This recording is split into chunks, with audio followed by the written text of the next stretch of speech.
Fight back!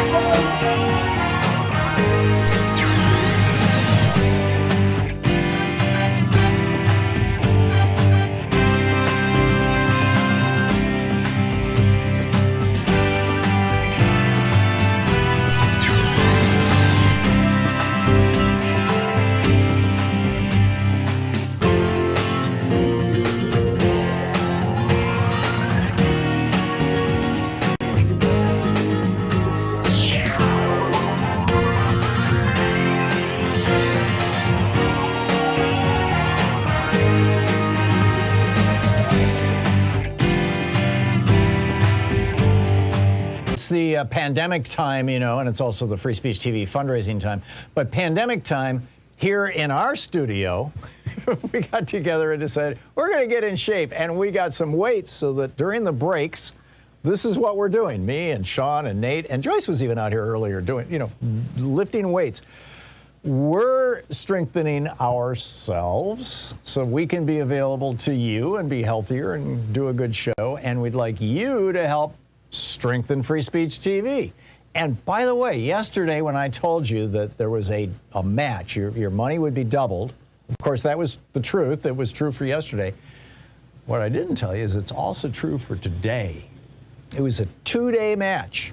And sorry I didn't let you know, but frankly, I didn't know yesterday, but I do know now. And it's a 2-day match. And that means that up to $10,000, your gift will be doubled if you call now. It's a Friday. It's a great day to be just, hey, it's the end of the week. Let's just knock this out of the park sort of thing, right? Let's lift some weight here.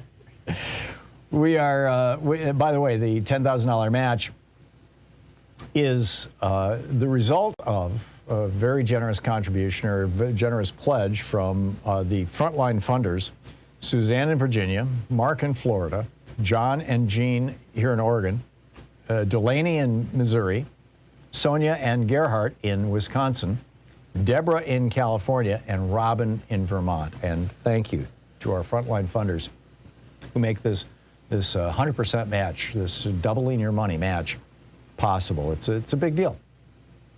It's a real big deal for a little tiny nonprofit like Free Speech TV that runs on a budget that's frankly smaller than I think probably any public radio, statewide public radio system in the country. It's amazing what they're able to do on just a little, a budget of just, $2-3 million a year. It's just incredible. So please call now, 877-378-8669. Double your donation will be doubled. Your donation will be matched.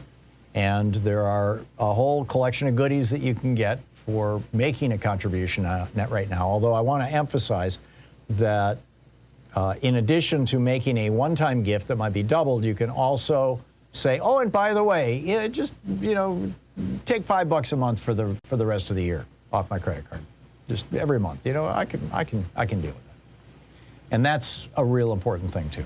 So, with a $20 gift, you have your choice of the Free Speech TV sticker or the Free Speech TV clear sticker, the sticky sticker or the clear sticker.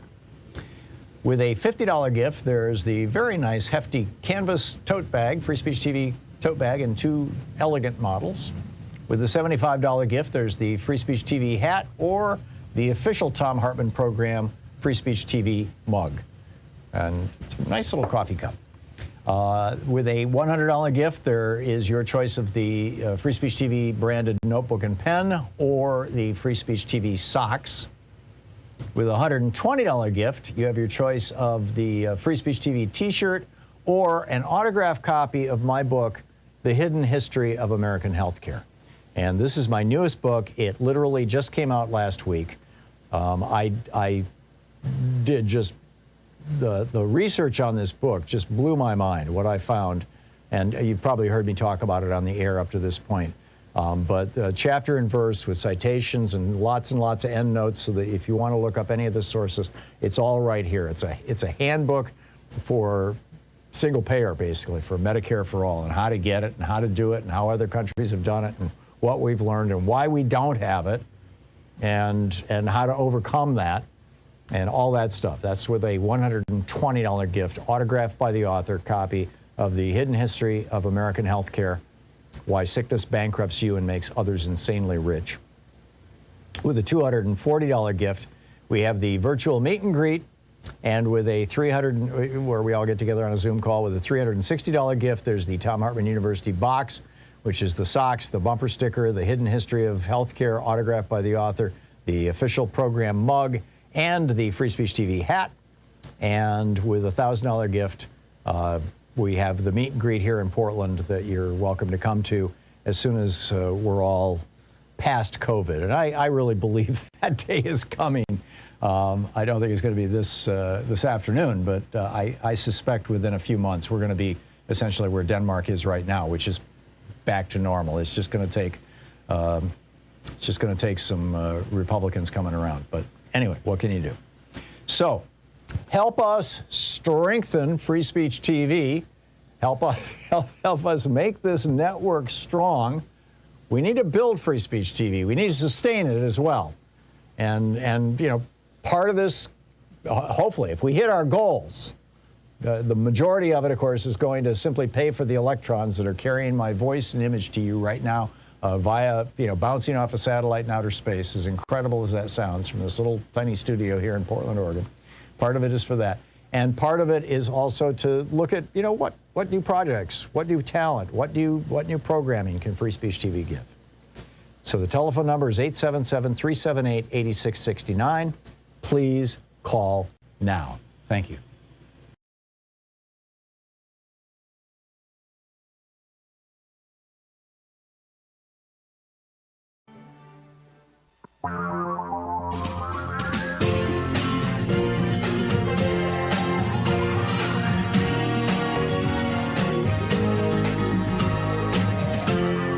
This is the Thom Hartmann Program. And at TGIF, Shabbat Shalom, Juma Mubarak, happy Friday. It's a beautiful day here in Portland, and it's going to rain tomorrow. First time in like 5 months. We've got trees dying. I mean, the drought is just so bad. Never thought I'd be, oh boy, it's going to rain in Portland, but here we are. Climate change is whacking us bad. Anyhow, happy Friday. I hope you're having a great day. We have Anything Goes Friday today. We have one guest in our second hour, and it's going to be for the full hour, actually. We're going to do a deep dive of Conversations with Great Minds with Professor Adam Tooze, who has written a brilliant new book, Shutdown, How COVID Shook the World's Economy. It's an absolutely fascinating read, and I'm looking forward to doing a deep dive with him in the second hour. So. And then, of course, immediately into our third hour, we'll just get back to your calls on Anything Goes Friday. My rant for the day over at Hartmann Report, pretty straightforward. It's titled "The Cancer of Money in Our Politics Gives a Thumbs Up for Big Pharma to Kill More Americans." Maybe instead of kill, I should be saying rob, but actually both is what's happening. I start out by asking, you want to know how your member of Congress, who they're owned by? Just look at how they vote. This week, Representatives Kurt Schrader of Oregon, Scott Peters of California, Kathleen Rice of New York, and on another committee, Stephanie Murphy of Florida, all voted to sabotage Joe Biden's $3.5 trillion, Build Back America Better plan. And the specific sabotage that they voted for, or voted against rather, was to allow Medicare to negotiate prescription drug prices. Right now, Medicare gives Big Pharma, gives the big drug companies about $60 billion a year more than they would have to if they were able to negotiate drug prices the way that, for example, the Veterans Administration does. But the law specifically says, this was a law that was passed as part of George W. Bush's 2003 Medicare reform. It also brought us the wonders of Medicare Advantage. The law specifically says, Medicare, you may not negotiate prices. Yes, you're going to buy millions and millions of pills, but you have to pay full retail as if you were buying them one at a time at the local pharmacy. Now, why would that be? Can you spell big money from pharma? It is literally the most powerful lobby in Washington, D.C. right now. They have eclipsed the tobacco industry and the fossil fuel industry for a number of years. And by the way, this is not just about pharmaceuticals. That part that got voted down by these representatives was a key, piece of President Biden's new Build Back Better plan. As the headline in the Oregonian noted yesterday, and I tweeted this out, in fact, the Oregonian story, quote, Representative Kurt Schrader of Oregon helps kill drug pricing bill endangering Biden infrastructure plan. And I don't think that Schrader and his buddies did this because all the seniors that voted them into office are saying, please don't let Medicare negotiate drug prices. For example, this is a poll that came out last week. 87% of voters over 65 favor allowing Medicare to negotiate drug prices. Among Democratic seniors, it's 89%. Among Republican seniors, it's 87%. And among independent seniors, it's 81%. Independent typically being the name for people who are not paying attention to the news. Instead, these Democrats, these four Democrats, are enthusiastically and publicly representing the interests of the pharmaceutical industry. And Bernie Sanders, day before yesterday, came out and said this. It's a press release you can find over at his website, sanders.senate.gov. The pharmaceutical industry has spent over $4.5 billion on lobbying and campaign contributions over the past 20 years and has hired some 1,200 lobbyists to get Congress to do its bidding. Mark Pocan on this program almost every week points out that, he doesn't invite lobbyists into his office. He says there's 3 lobbyists for every single member of Congress just from Big Pharma. But he has no idea who the 3 assigned to him are because he won't meet with them. But you can't say that of these Democrats, sadly, of Schrader, Peters, Rice, and Murphy. They're just dancing to the tune. Big Pharma says jump, they say how high. Americans pay an average of $1,500 a year. This is across every American, right? Which includes like 10-year-olds, right? So, it's when you look at people who are really, using pharmaceuticals, older people, it's even higher than this. But Americans pay on average $1,500 a year more for prescription drugs than the citizens of any other nation on earth. Dr. Nikki Matani, a resident physician at Johns Hopkins Hospital, writes about this patient that she had, came into the ER with chest pain and died. And this patient just a month earlier had gone into an ER with chest pain. They had performed a catheterization, I believe the process is called, and gave her a prescription for heart medication and said, you're going to be just fine, just take these pills. This will solve your problem. Well, this is what Dr. Matani writes. In this patient's case, there was no truer underlying cause of death than the blatant unaffordability of her prescription medications. On arrival to her pharmacy, she learned that despite being insured, one of her heart medications would cost over $200 a month. Though she had $200 in her bank account, she also had 8 grandchildren to care for and feed. She figured she could skip a few days of medication and fill the prescription 2 days later when she was due to receive her Social Security check.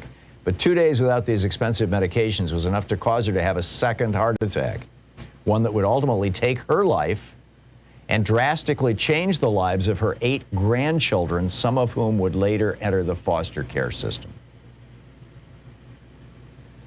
2.3 million American seniors and 15.5 million Americans under 65 last year couldn't afford to pay for doctor-prescribed medications.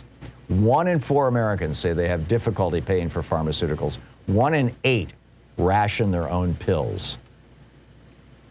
So, and then I wrap this up by pointing out, it's easy to dismiss Representatives Schrader, Peters, Rice, and Murphy as corrupt sellouts, and of course the label fits. And it's frankly surprising that there weren't more who raised their hand, but I think Pharma said, okay, all we need is 4 votes here to kill this thing, and so we're just going to concentrate on these people. And you've seen these dueling ads between AARP and Pharma, about whether we should negotiate drug prices. Well, that debate is over now, it appears. We'll see. We'll see. Biden is saying he's going to bring this back. He's going to make this happen. But all of this goes back to money in politics. And money in politics goes back to this 2010 Supreme Court decision, Citizens United. It was a 5-4 decision.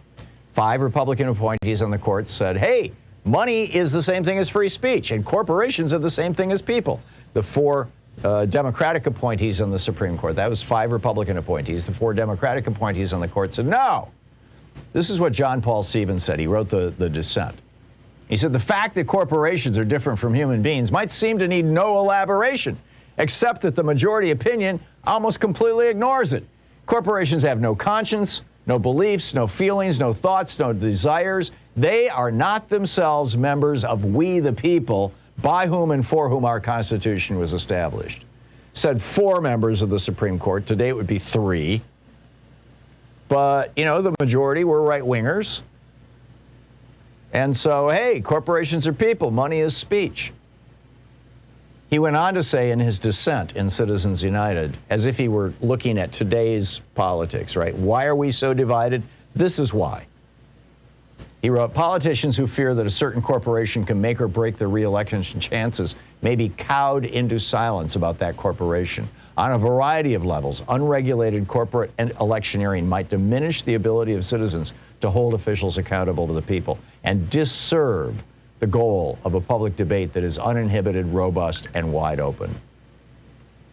This is a problem across our political system, and it's why our politics are more polarized than they ever have been in our lifetimes.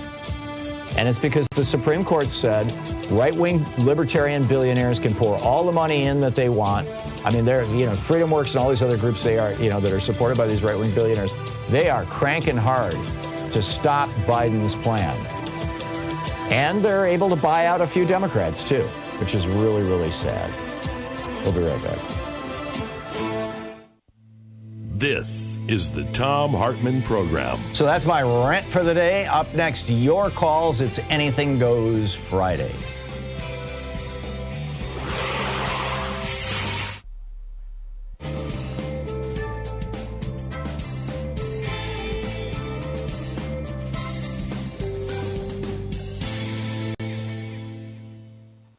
So, Anything Goes Friday. Cliff in Santa Clarita, California. Hey, Cliff, what's up? Good morning, Tom. Hey. You and I kind of went after each other last week. I apologize for the friction. I don't recall even the incident. I'm sorry. Okay, well, we kind of went after each other about the 9/11 stuff, but oh yeah, I got mad. I have mad. You're entitled to your opinion. I'm entitled to mine. Go ahead, Cliff. Exactly. I was a little passionate about my opinion, but I got mad respect for you, Tom. So we'll just have to agree to disagree and move on, right? Yep. Okay. So I missed the Kevin Camp segment a couple weeks ago, and I don't like missing any news related to the nuclear issues. I'm assuming that he was discussing San Onofre out here in Southern Cal and how they buried some of their waste on site. Yeah, I think that was the focus of it. You could find it, the article that we based that conversation on over at beyondnuclear.org. But I'm pretty sure that was it. I've driven past that place. You could see it from the 5 freeway when you're heading south towards San Diego, and what an eyesore! Yeah. I mean, what were they thinking putting that thing right on the ocean? Well, they need cool water to cool down these nuclear reactors. So right, sort of like Fukushima. Really. Sort of like Fukushima. Anyways, exactly. I was living in Las Vegas in the late '80s, and that was the same time that Yucca Mountain emerged as a solution for storing this stuff, right? The nuclear waste and radioactive. And it was a hot topic. It was on the news. It was in the papers. But nobody wanted it. Nobody I knew wanted it. Harry Reid was senator at the time. He didn't want it. He stopped it, actually. Yeah, I think he did help stop it. And I don't know if they've ever even buried stuff there. It hasn't been active for years. But, yeah. But my point is, I mean, this was supposed to be a solution to the problem. It's a very real problem, storing this stuff. And here we are 30 years later, and as far as I know, there's still no viable solution unless I missed something with Kevin Camps. No, there is no viable solution. Nuclear power plants are producing waste that will be poisonous for 100,000 years, highly poisonous for 100,000 years and poisonous for 1 million years. And we have no way to solve that problem. And it's ongoing on a daily basis. And the expense of storing it and the expense of protecting people from it and all that kind of stuff, that is 100% going to be dumped on the taxpayers because these for-profit corporations that run these nuclear power plants They're like, what, us? You know, and if we ever try to dump that cost on them, they'll do exactly what the coal companies are doing right now, is they're abandoning coal mines and letting the slurry run into our rivers. They'll just declare bankruptcy. Bankruptcy. I mean, they still want to build more nukes. There's still politicians pushing. They're building 2 of them in the southeast. I don't recall if it's Georgia or South Carolina, but there's 2 of them under construction right now. I think it is Georgia.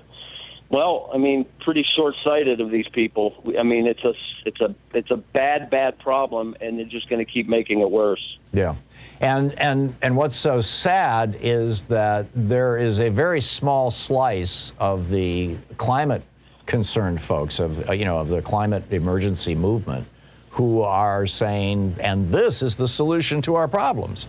Exactly. And no, I'm sorry, it's not. And it's not. No. I mean, just in the context of CO2, it's at least 15 and maybe 20 years before a nuclear power plant produces its first kilowatt of carbon-free electricity, because of all the carbon involved in mining, transporting, refining the uranium, and not to mention building the power plants themselves, all that concrete and all that steel and everything else. Cliff, excellent points all. Thanks. Nice to hear from you again. 20 minutes past the hour. We'll be right back.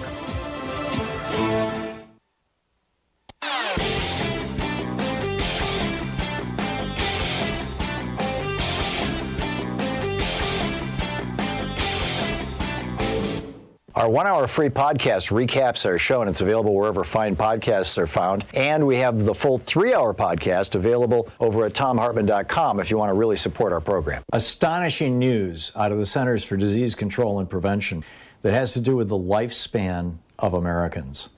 Since World War II, the average lifespan of American men and women have continuously increased, all the way up to 78.8 years in 2019. Continuous increase. Things were getting better, more and more people were getting health care, we were making medical technology advances, there was a rather dramatic decline in smoking between the 1990s and the 2010s. All kinds of things were working together. And then came Donald Trump's response to COVID-19, causing America, with 4% of the world's population, to have 20% of the world's deaths. The result of that has been extraordinary. For the first time since World War II, American life expectancy has declined. It's all over in a new video for supporters of our program over at thomhartmann.com.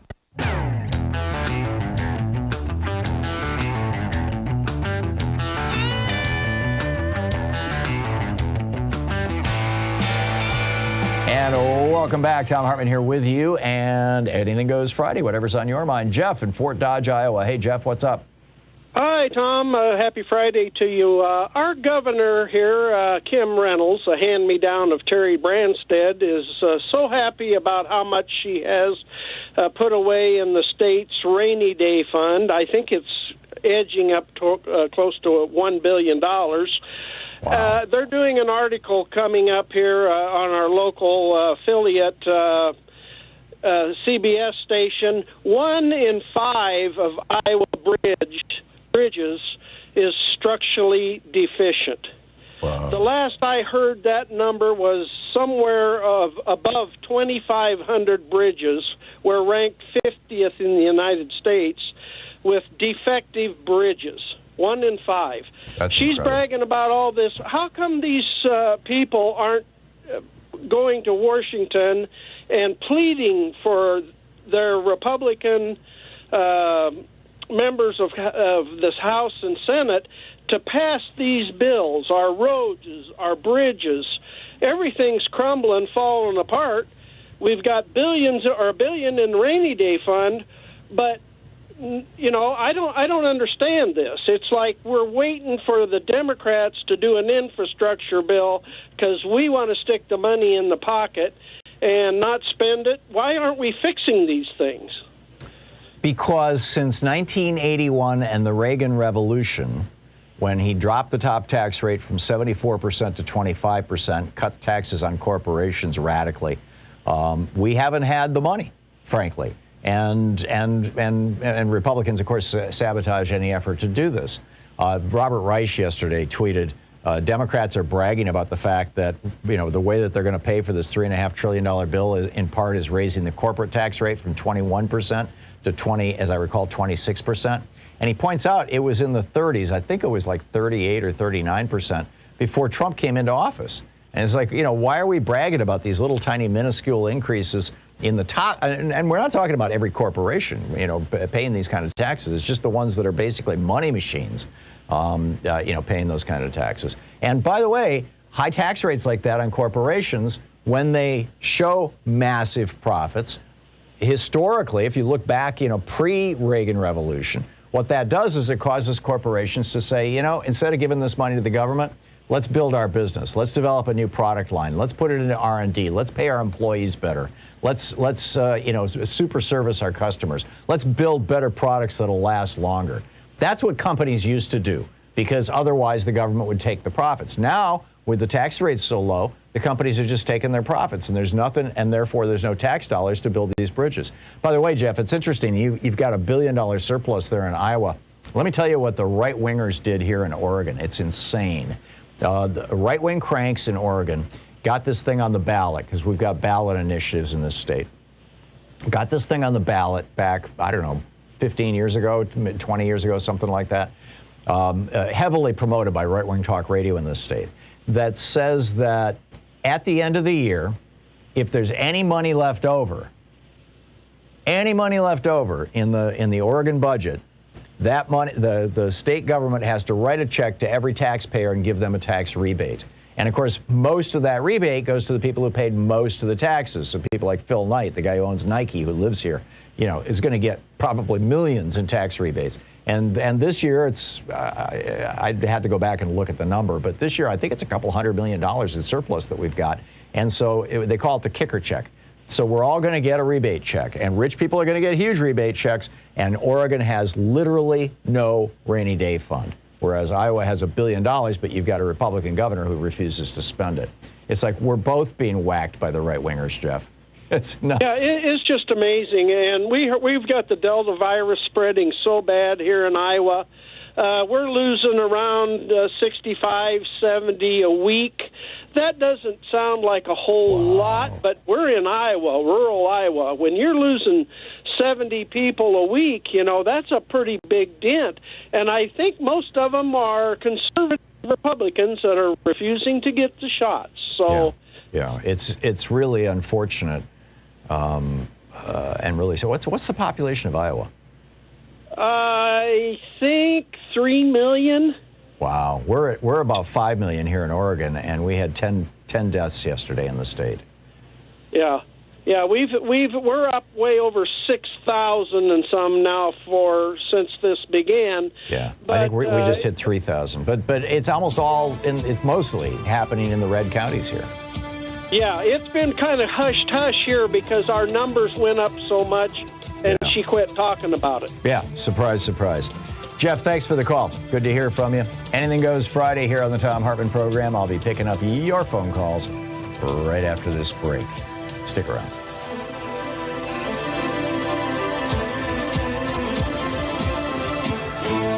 You're listening to the Thom Hartmann Program. Call 202-808-9925. Speaking the truth, Big Pharma would really rather you didn't know. Thom Hartmann with you. We'll be right back.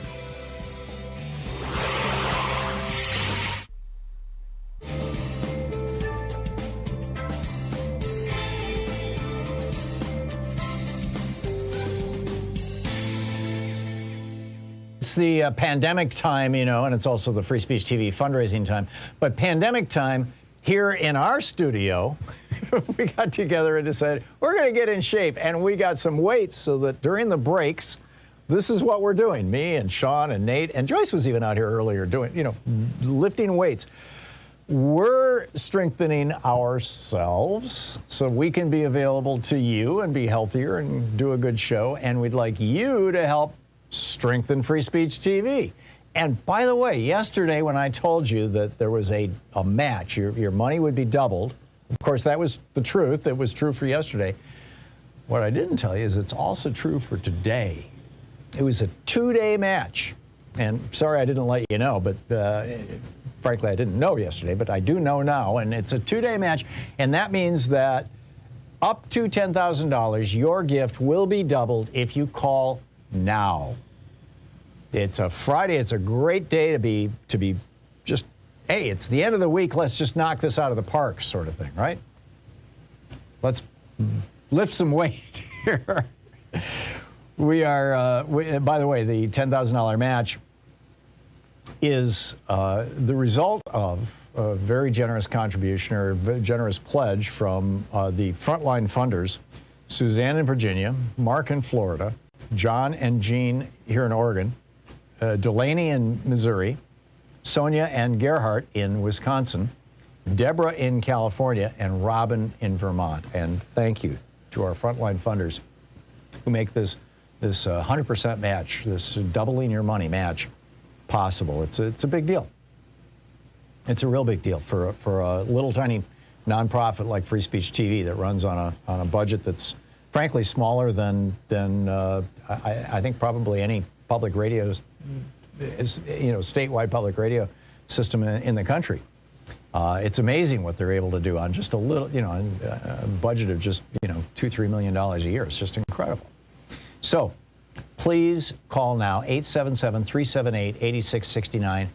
Double your donation will be doubled. Your donation will be matched, and there are a whole collection of goodies that you can get for making a contribution right now. Although I want to emphasize that in addition to making a one-time gift that might be doubled, you can also say, oh, and by the way, just take $5 a month for the rest of the year off my credit card, just every month. I can deal with that.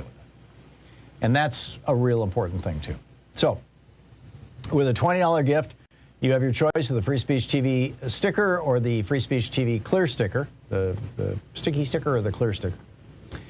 With a $50 gift, there's the very nice, hefty canvas tote bag, Free Speech TV tote bag in 2 elegant models. With the $75 gift, there's the Free Speech TV hat or the official Thom Hartmann Program Free Speech TV mug. And it's a nice little coffee cup. With a $100 gift, there is your choice of the Free Speech TV branded notebook and pen or the Free Speech TV socks. With a $120 gift, you have your choice of the Free Speech TV t-shirt or an autographed copy of my book, The Hidden History of American Healthcare. And this is my newest book. It literally just came out last week. I did just the research on this book just blew my mind, what I found. And you've probably heard me talk about it on the air up to this point. But chapter and verse with citations and lots of endnotes so that if you want to look up any of the sources, it's all right here. It's a handbook for single payer, basically, for Medicare for all, and how to get it and how to do it and how other countries have done it and what we've learned and why we don't have it and how to overcome that and all that stuff. That's with a $120 gift, autographed by the author, copy of The Hidden History of American Healthcare, Why Sickness Bankrupts You and Makes Others Insanely Rich. With a $240 gift, we have the virtual meet and greet, and with a where we all get together on a Zoom call, with a $360 gift, there's the Thom Hartmann University box, which is the socks, the bumper sticker, the Hidden History of Healthcare, autographed by the author, the official program mug, and the Free Speech TV hat. And with a $1,000 gift, we have the meet and greet here in Portland that you're welcome to come to as soon as we're all past COVID. And I really believe that day is coming. I don't think it's going to be this afternoon, but I suspect within a few months we're going to be essentially where Denmark is right now, which is back to normal. It's just going to take some Republicans coming around. But anyway, what can you do? So help us strengthen Free Speech TV. Help us make this network strong. We need to build Free Speech TV. We need to sustain it as well. And part of this, hopefully, if we hit our goals, the majority of it, of course, is going to simply pay for the electrons that are carrying my voice and image to you right now via, bouncing off a satellite in outer space, as incredible as that sounds, from this little tiny studio here in Portland, Oregon. Part of it is for that. And part of it is also to look at, what new projects, what new talent, what new programming can Free Speech TV give? So the telephone number is 877-378-8669. Please call now. Thank you.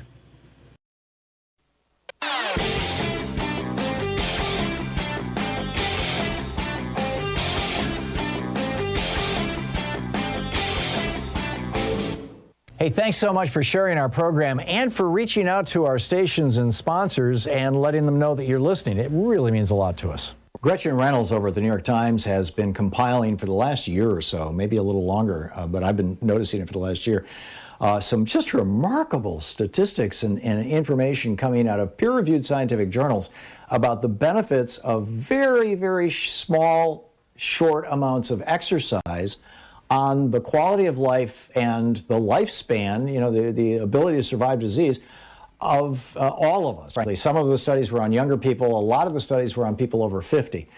And I'm talking very small amounts of exercise, like literally 4 minutes of bicycling, or 4 seconds, of bicycling really hard on a stationary bicycle, followed by 56 seconds of just relaxing. And doing that 15 times, over a 15-minute period, a couple of times a week. 4 seconds of exercise produce measurable results. It's all over at thomhartmann.com. We got a new video up for the people who are supporters of our program. You can check it out. And welcome back. Thom Hartmann here with you, and it's Anything Goes Friday. Paul in Columbus, Ohio. Hey, Paul, what's up? Well, you were talking about it just when I was on hold about the pharma ads against negotiating the prices for drugs. And I find it an interesting argument. The woman says in the ad, well, I'm afraid I can't get the drug I want because it'll be the government deciding what drugs we get. Well, her Part D decides what drugs she gets, and they're certainly very selective on the ones they choose on a lot of occasions. So the argument is pretty pathetic. Of course, not surprised, but the government's not going to choose which drug you get, as you point out. I mean, there's already the federal government through the Food and Drug Administration actually chooses which drugs are even available to us, the ones that are safe and effective. But beyond that, it's the debate is, the government is paying for these drugs. Should they pay absurd inflated prices, or should they pay a reasonable price like people in Canada pay? Right. One other quick thing, too. People have called in talking about Fox so-called news and not being able for the average person or the public generally to do much about their lives, et cetera. Of course, the big companies like the voting machine companies, which I'm really glad they have filed and have good, solid cases against Fox. But it is kind of sad to think that the average person or people as a group can't file for the BS lies that they tell all the time and get recognized. So that just is another example. I get that, Paul. On the other hand, and Fox would be forced to defend themselves every time they were sued, and there would be a lot of frivolous lawsuits. And as a member of the press, I'd rather not be on the receiving end of those things, too. I think that if you're going to have a free press, you have to have a free press. And our job is not to try to figure out how to get Fox News off the air, although I salute anybody whose elderly grandparents are having trouble with their TV, and so they just accidentally go in and use the parental controls to make Fox News unavailable to Grandma and Grandpa. But that's not really our job. Our job is educating people about the lies that are out there, the misinformation, and it's not just Fox News. It's across it's 1,500 right-wing radio stations every day. 200-300 Spanish language right-wing radio stations now increasingly. This just ownership of the internet, massive overwhelm of Facebook now. And Facebook, I don't know if you caught the piece in the New York Times, I think it is. No, it was actually, I believe, the Wall Street Journal that has busted Facebook for knowing that they are, just messing with American politics and not and hiding it. I guess it's the point that the corporations have the protection and the average person doesn't. I mean, I understand what you're saying, and I certainly don't want to suppress the press, but when it's just, the way they act, it's unfortunately a little beyond. Yeah, so, I'm with you. Love you, Tom. Great show. Thank you, Paul. Thanks a lot for the call. Russ in Hickory Hill, Illinois. Hey, Russ. Thanks for listening to WCPT. What's up? Thanks, Tom. Thank you for taking my call. As usual, I'm talking about your boy, MSNBC's headline. Biden can't persuade Joe Manchin on 3.5. His return, $900 billion, maybe $1 trillion, because we can't raise taxes. When do we stop calling this guy a Democrat? I mean, he's no better than these three that did the Pharma. Yeah, I mean, you know, I hate to billion, Tom? Let's just, you know, take this down a small notch. Yes, Joe Manchin makes $500,000 a year off the coal companies that he started, that he gave to his son, and his daughter makes millions from the pharmaceutical industry, and he is, you know, deeply in bed with the fossil fuel industry. There are a number of ways that you could say Joe Manchin doesn't really represent a lot of the values or some of the values that are represented across the Democratic Party. On the other hand, Joe Manchin does often vote with the Democrats, not always, but often vote with the Democrats, and he is holding that 50-50 majority in the United States Senate. So, yeah, pressure Joe Manchin. Yes, you know, there's a big movement inside West Virginia. I've mentioned this before. Troy Miller, who has been my editor on all of my hidden history books so far. He and I have worked together for years and years. He used to produce this program, or at least produce our TV program, help produce our TV program back when we were in D.C. Lives in West Virginia and is very wired into the politics of that state. And there's a huge movement to replace Joe Manchin, although, you know, Joe's like, he's a little older than I am. I think he's 73, 74, something like that. And he's not up for re-election for another 4 years. So odds are, you know, maybe he's going to retire. I mean, who knows? I don't think that demonizing Joe Manchin is the issue, though. I think that what we need to be pointing out is that the Supreme Court has allowed our politicians to be purchased by wealthy industries. And that is really where we need to be directing our ire. Just like, you know, my rants about Kurt Schrader here in Oregon. You know, he's taking money from the pharmaceutical industry, and his father actually was a Pfizer executive who left him a fortune, and, you know, drug money fortune. But, you know, it doesn't mean that he's terrible. He's a Democrat. He's caucusing with the Democrats. I would like to see him replaced by an actual progressive Democrat, but at least he's a Democrat. And I think that we need to keep saying that and remembering that. Russ, thanks for the call. Earl in Hyde Park, Illinois. Hey, Earl, what's on your mind today? Hey, sir, don't want to bring you down, but I want to give a little testimony to what you were speaking to earlier about the pharmaceutical prices for our senior citizens. Right. I lost my mother and I lost my aunt, her sister, due to the high cost of medicine, and they weren't willing to take it as prescribed because of the cost. And I wasn't in the homes with them at the time, so, you know, it wasn't that I couldn't monitor how they took the pills. And after they both passed, I found out from the doctor that primarily they passed away from not taking their medications as prescribed. Were they splitting their pills in half, or not, or skipping doses? Yeah, they were splitting it in half, and sometimes not taking it at all, skipping a day. You follow what I'm saying? Yeah. And I'm sure that people in that age group were doing it too. I can't give testimony to anybody else, but they came up in the Depression time, and I'm sure that there were others who were concerned about the high price of the medication and weren't taking it like they were supposed to, and it does lead to death. And I wanted to just say this to the liberals out there. Any of the Republicans in Congress don't give a darn, because when they were running for president, many white people would go up to the meetings and say to the Republicans, "We need this medication, but we can't afford it, and they didn't do anything about the prices of medication, or simply would just field the question and not give an answer, an adequate answer. What does this have to do with white people, Earl? Well, the reason why I say white people is because mostly white people voted for Republicans. Oh, I see.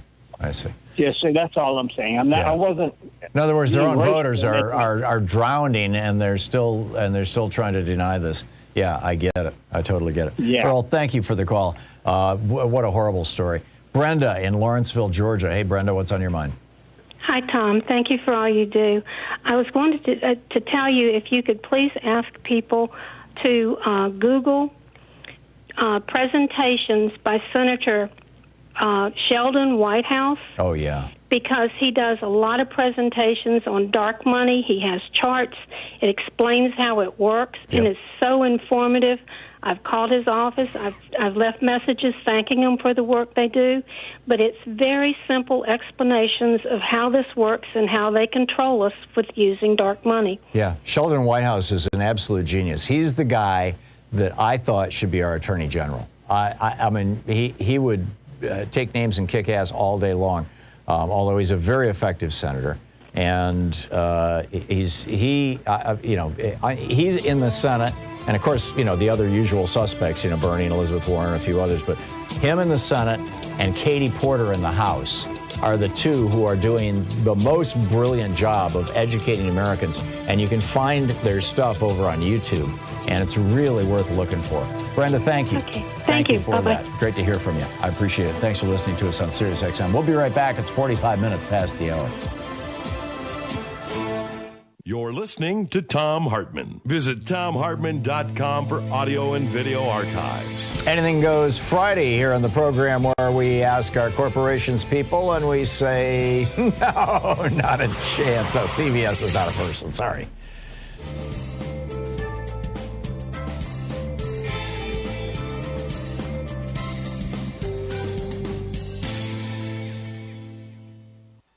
And welcome back. Alfredo in Mountain View, California. Hey, Alfredo, what's up? Hey, Tom. Thank you for taking my call. This is for all of those people who have not been vaccinated and who are listening. John F. Kennedy said famously, ask not what your country can do for you, but what you can do for your country. Well, get vaccinated. That's what you can do for your country, and I leave you with that. Thank you, And for Tom. yourself, too. Yeah, and for yourself, too. Thank you very much, Alfredo. Well said. By the way, ironically, I was reading Milton Friedman's, the last book he wrote before he died last weekend, because I'm writing a book about neoliberalism, and he opens it with a rant about how Kennedy's ask not what you can do for your country, ask what or vice versa, how that was the epitome of essentially communism. Kennedy was promoting communism. Oh, my God. Anyhow, Mary in Seattle. Hey, Mary, what's on your mind? Hi. It's Friday, and you said anything goes. So anything goes. What I'm trying to is ask for prayer because of the march on Washington tomorrow and the possibility of a lot of trouble and chaos. And we're all Americans, and we're in America, so what happens to America is not good for any of us if it's bad stuff. So I'm just praying that there'll be peace, that there will be, law and order. No one will be killed or hurt, and also that it will not be out-and-out rebellion, which is brewing because of the hatred. And the thing that gets me, there are people that have problems, and there are things to complain about, and things aren't going right. I mean, in some ways, the world is on the verge of, we don't know what this virus is going to do. And like they said, the climate, everything is against us. The money, not just in America. And I think people are looking, this is happening to me. It's happening all over the world. So if we try to blame it on the politicians, the minorities, whatever, and it's not true. And when you base a movement on a lie and you base a movement on hate, you're pretty much doing a demonic thing. So people need to see that these are some of these attacks, not all. We all have legitimate complaints and gripes, but some of these attacks on America are from demonic sources. God never said, and some of these people that think they are doing it in the name of God, in the name of America.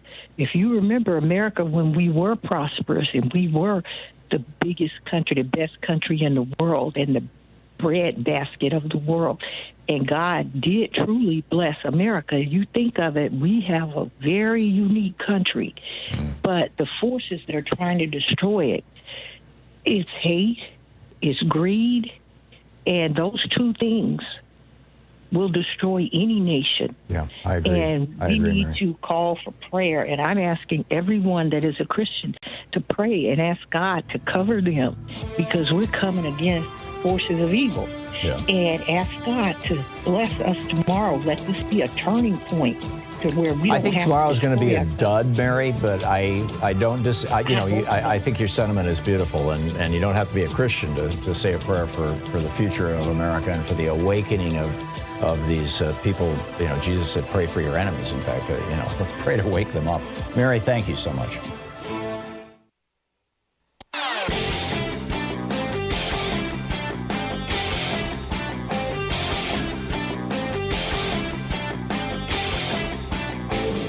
Change starts with you. You can be calling your Democratic or Republican representatives to let them know what you think by calling 202-224-3121. It's the Capitol switchboard. It'll get you right through to them.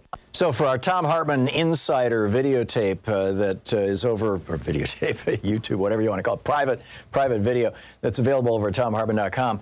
I'm talking this week about Donald Trump just completely giving in to Erdogan of Turkey, the president of Turkey, the dictator of Turkey now, and this theory that Jared Kushner okayed the killing, at least the capture, perhaps the killing of Jamal Khashoggi, and to Mohammed bin Salman, and that Erdogan has the tape of it, and that when he called up Donald Trump a couple weeks ago and said, I want you to pull out of Syria and give me those Kurds so I can kill them and take that land, that he did it because Erdogan threatened him. And then Erdogan comes to the United States, a week or two later and gets a whole state dinner thing. Check it all out. It's over at ThomHartmann.com. I think you'll find it fascinating.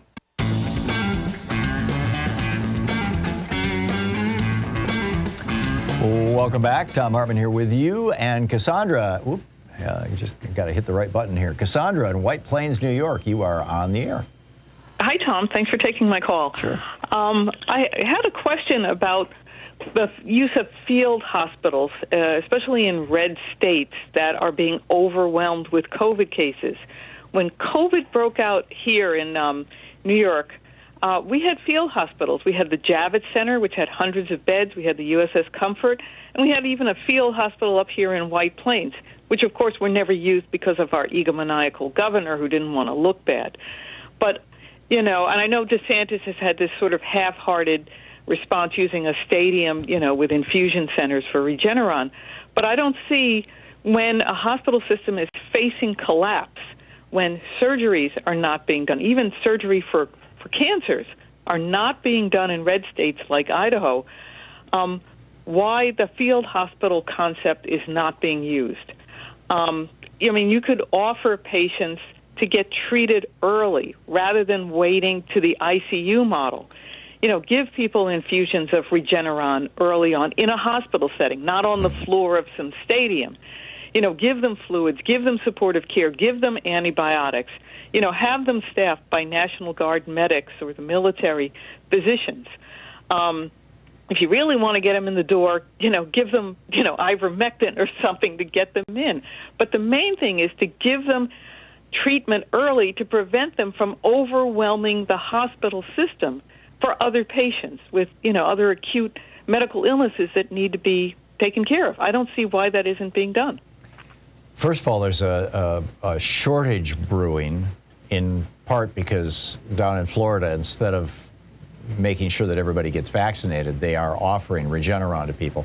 Regeneron's like a couple $1,000s a dose, The vaccine. It's $1,250 per infusion. Right, exactly. And thank you. And whereas, the vaccines are far less expensive, but, there's just, and it takes a half hour to do the infusion, and you've got to catch somebody in this little window where they're just starting to be symptomatic, but they're not so bad that they need to be hospitalized. And that's the point. Well, that's what triage is for. But that's the point at which most people don't present themselves in the ER.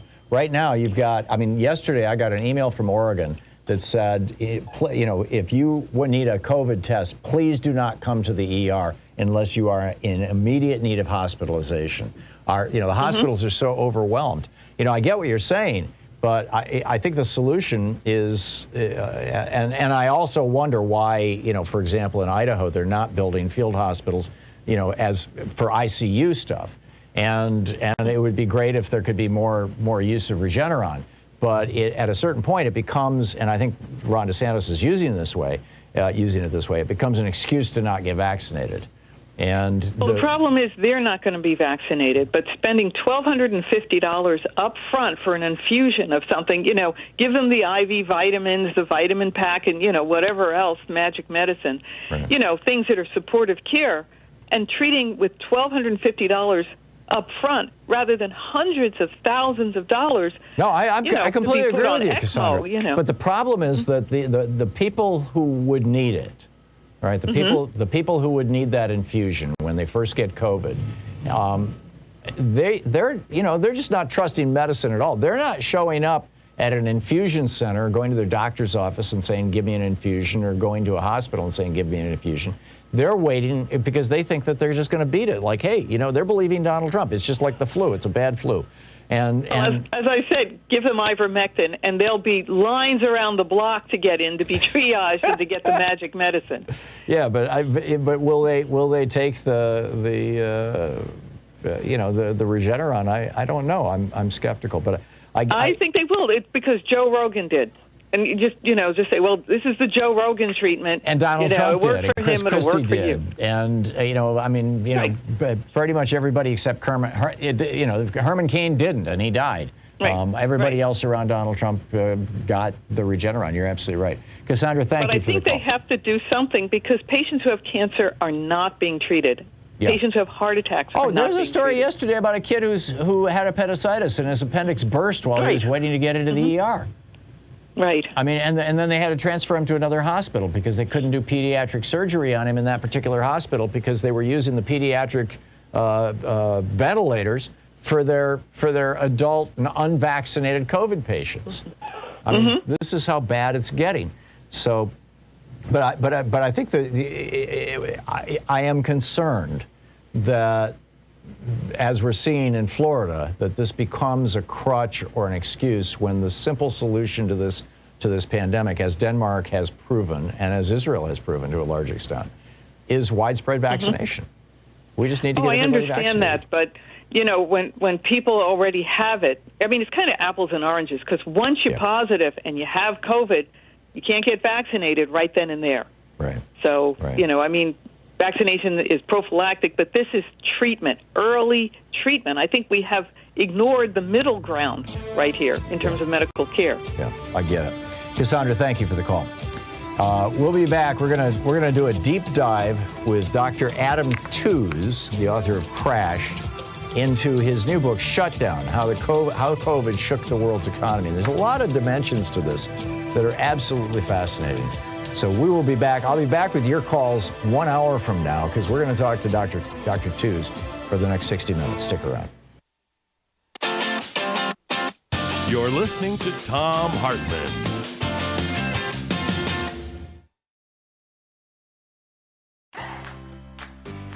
These companies support the Thom Hartmann Program. They are HelloFresh, the #1 meal kit delivery service. More information at HelloFresh.com, code TOM. CB Distillery for sleeping and pain relief.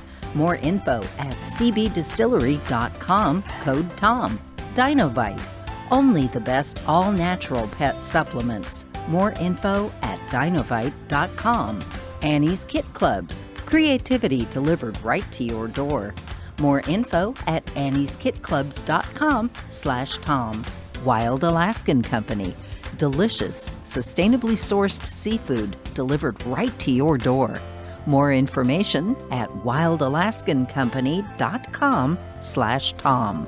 And Mack Weldon, reinventing men's basics. More info at mackweldon.com/Tom.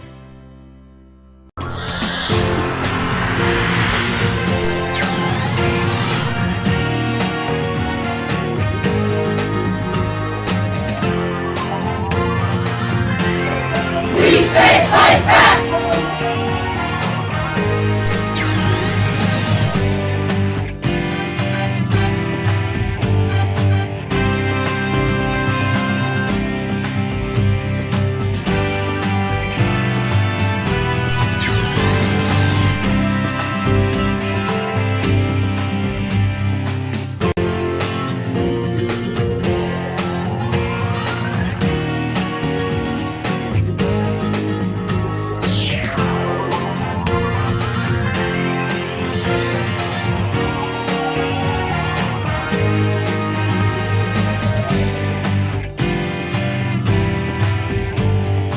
It's the pandemic time, you know, and it's also the Free Speech TV fundraising time.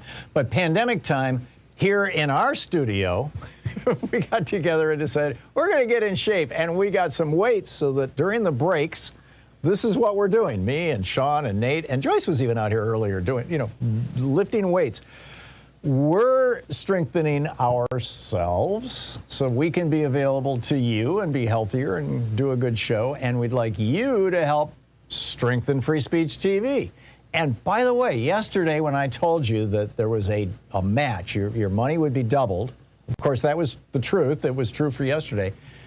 What I didn't tell you is it's also true for today.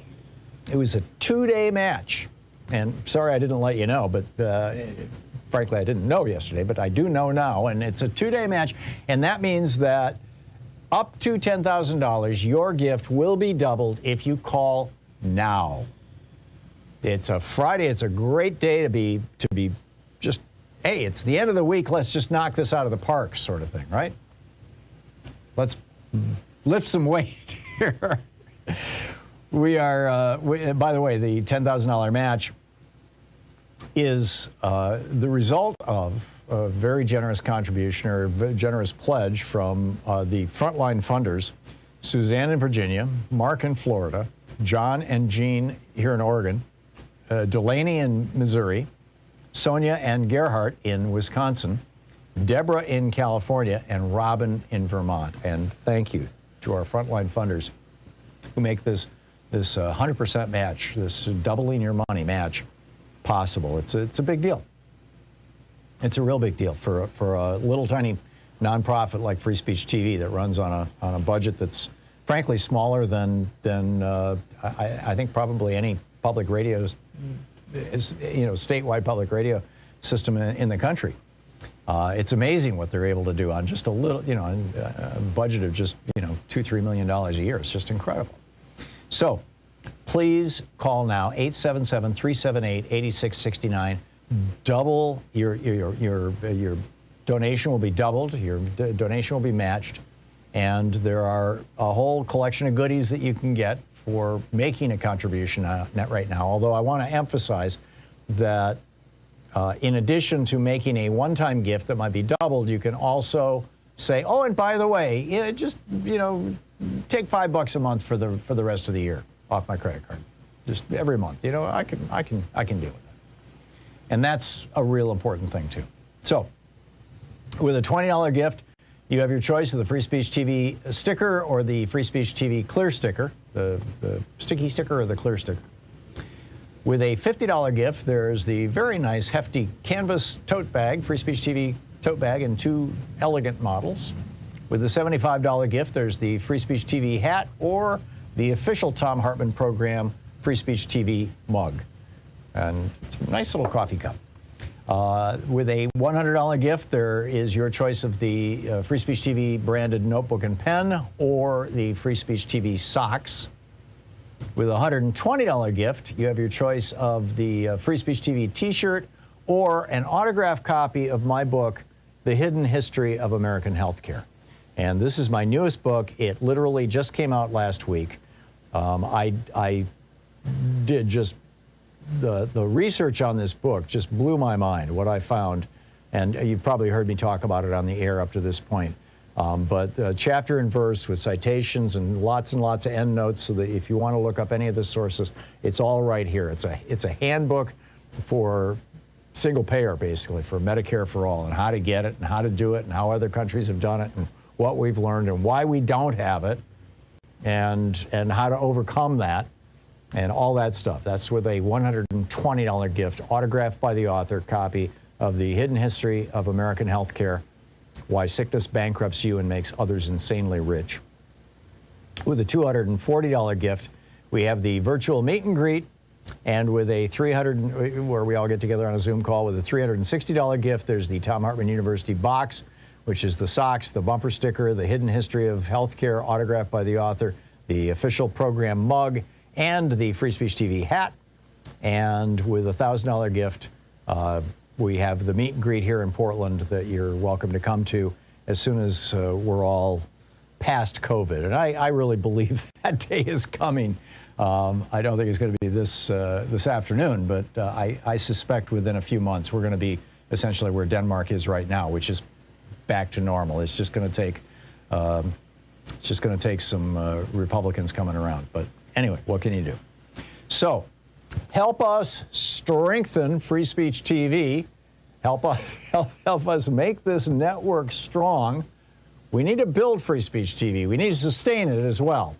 And you know, part of this, hopefully, if we hit our goals, the majority of it, of course, is going to simply pay for the electrons that are carrying my voice and image to you right now via, bouncing off a satellite in outer space, as incredible as that sounds, from this little tiny studio here in Portland, Oregon. Part of it is for that. And part of it is also to look at, what new projects, what new talent, what new programming can Free Speech TV give? So the telephone number is 877-378-8669. Please call now. Thank you.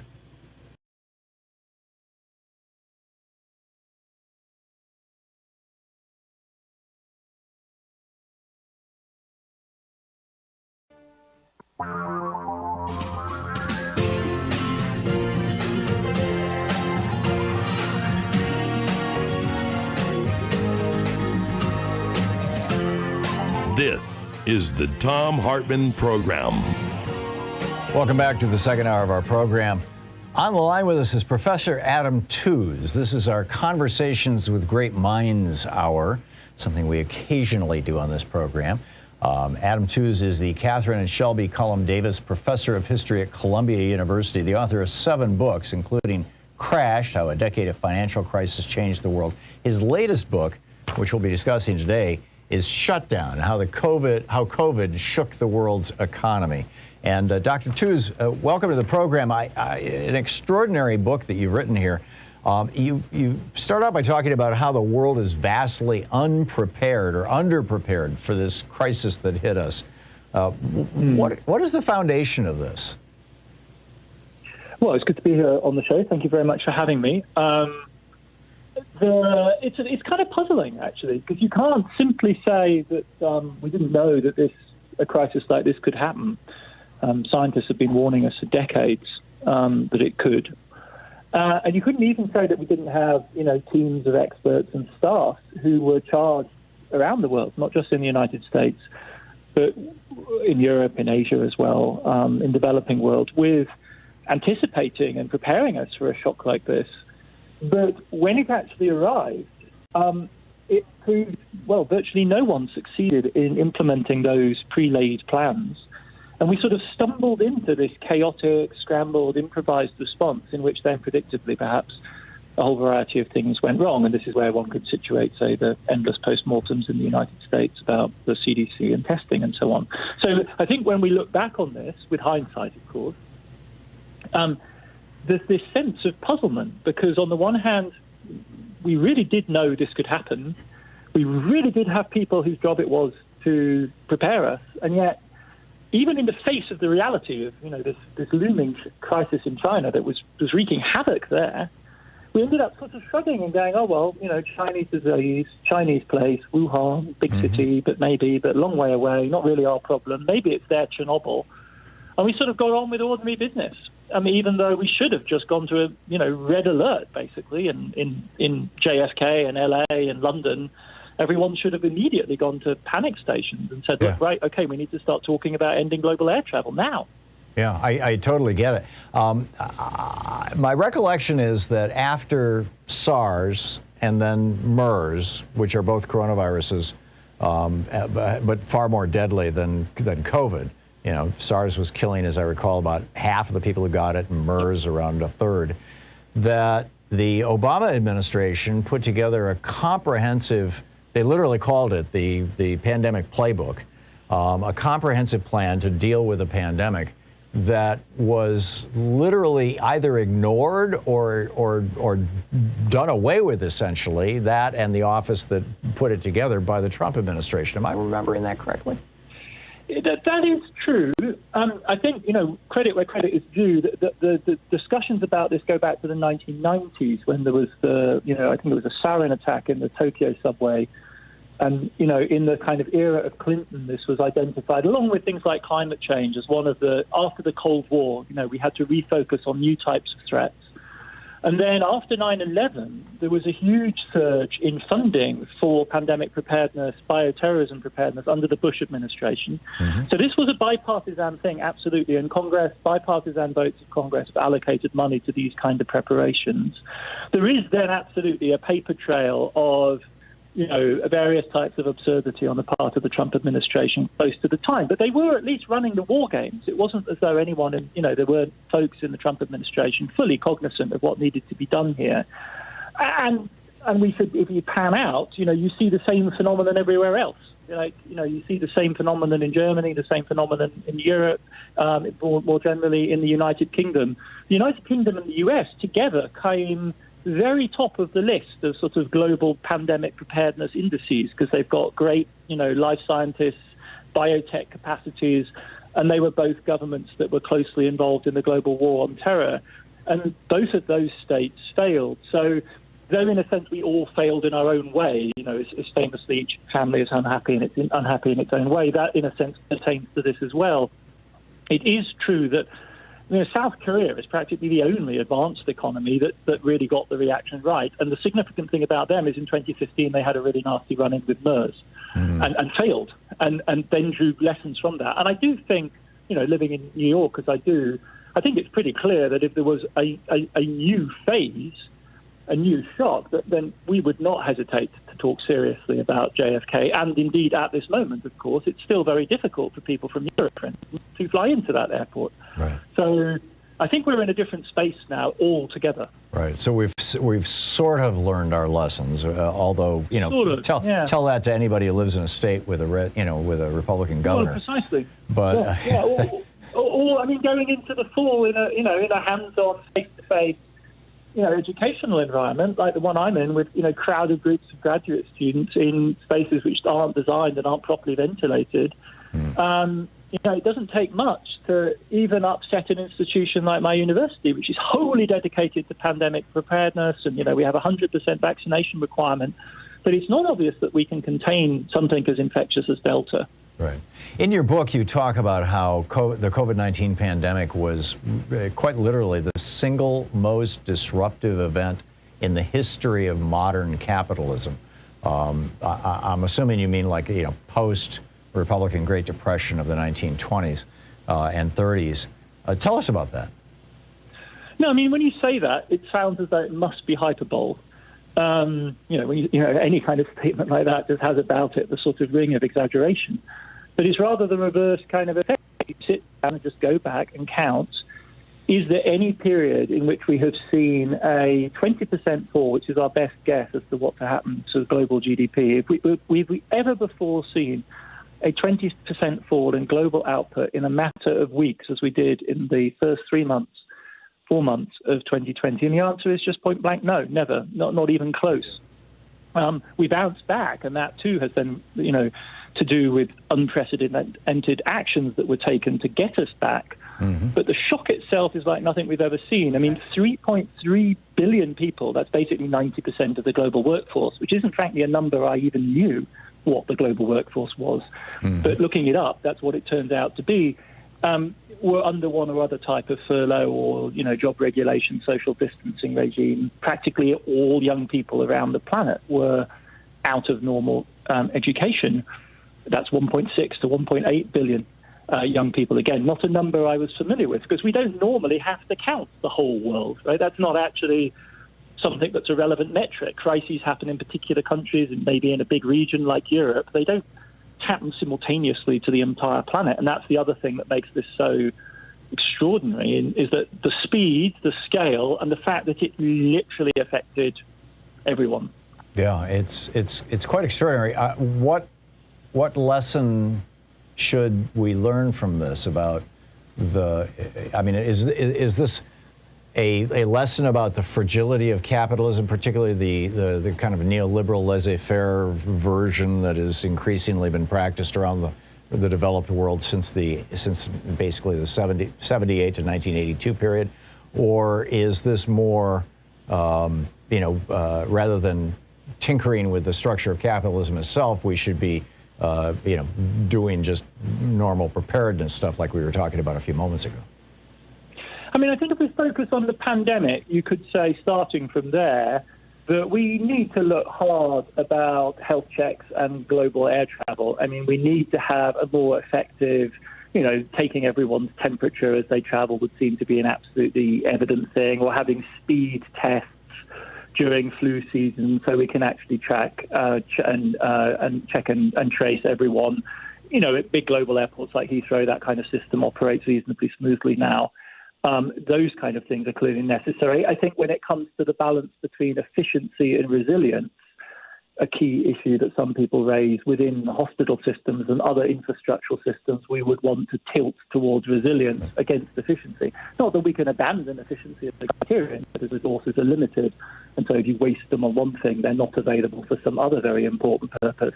But we do need to balance resilience and against efficiency. And we probably need standing capacities of types that we just haven't had before. But if you scope out even further than that, you have to say, I think, that certain risks are coming our way, whatever we do, and our system is fragile. Yeah, extraordinary. We're talking with Professor Adam Tooze, the author of Crashed, his new book, Shutdown, How COVID Shook the World's Economy. He is the Catherine and Shelby Cullum Davis Professor of History at Columbia University and the author of 7 books. We'll be right back with Professor Tooze in just a moment. This is the Thom Hartmann Program. It's Conversations with Great Minds with Professor Adam Tooze. Stick around.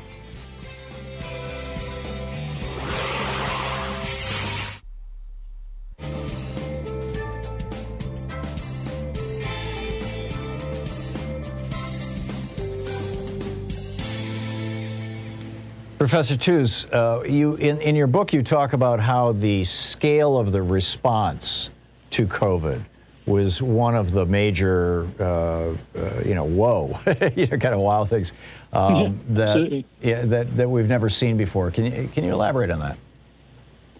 Well, I mean, the first element is simply the collective decision, and it doesn't just come from on top, but the collective decision to shut down. I call the book Shutdown because I think the lockdown language is contentious. Before 2020, if you look on Amazon for books entitled Lockdown, it's like exploitation novels about prison life and stuff like that. Lockdowns were associated with collective punishment in incarceration. Right.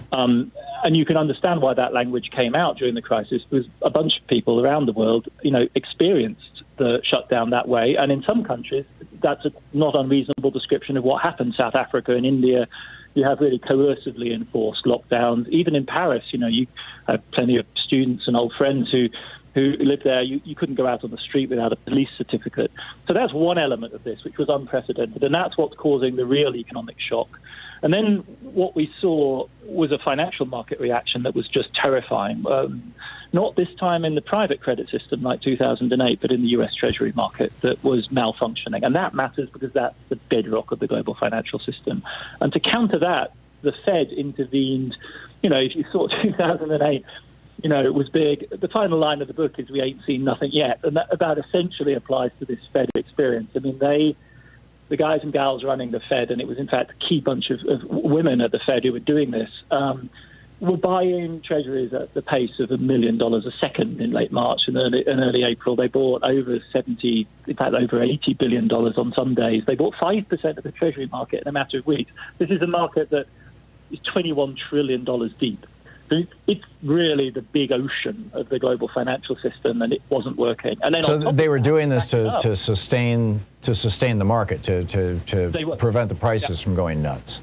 Pardon the interruption. Yeah, because the financial system, a key part of it is the treasury system. It's in a sense the least exciting bit, but it's the piggy bank, right? So if you've got a big complex portfolio, you put your high risk, low liquidity stuff, illiquid stuff at one end of your portfolio, and at the other end you have basically cash or something that's close to being cash. And treasuries are close to cash under a normal circumstance because they pay you a little bit of interest, not much, but some.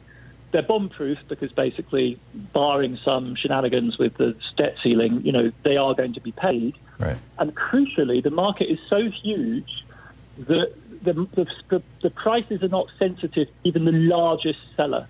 And from the point of view of strategy, that's crucial because you can just optimize in relation to whatever the price is. You don't have to haggle. You don't have to worry about you moving the market in one way or the other.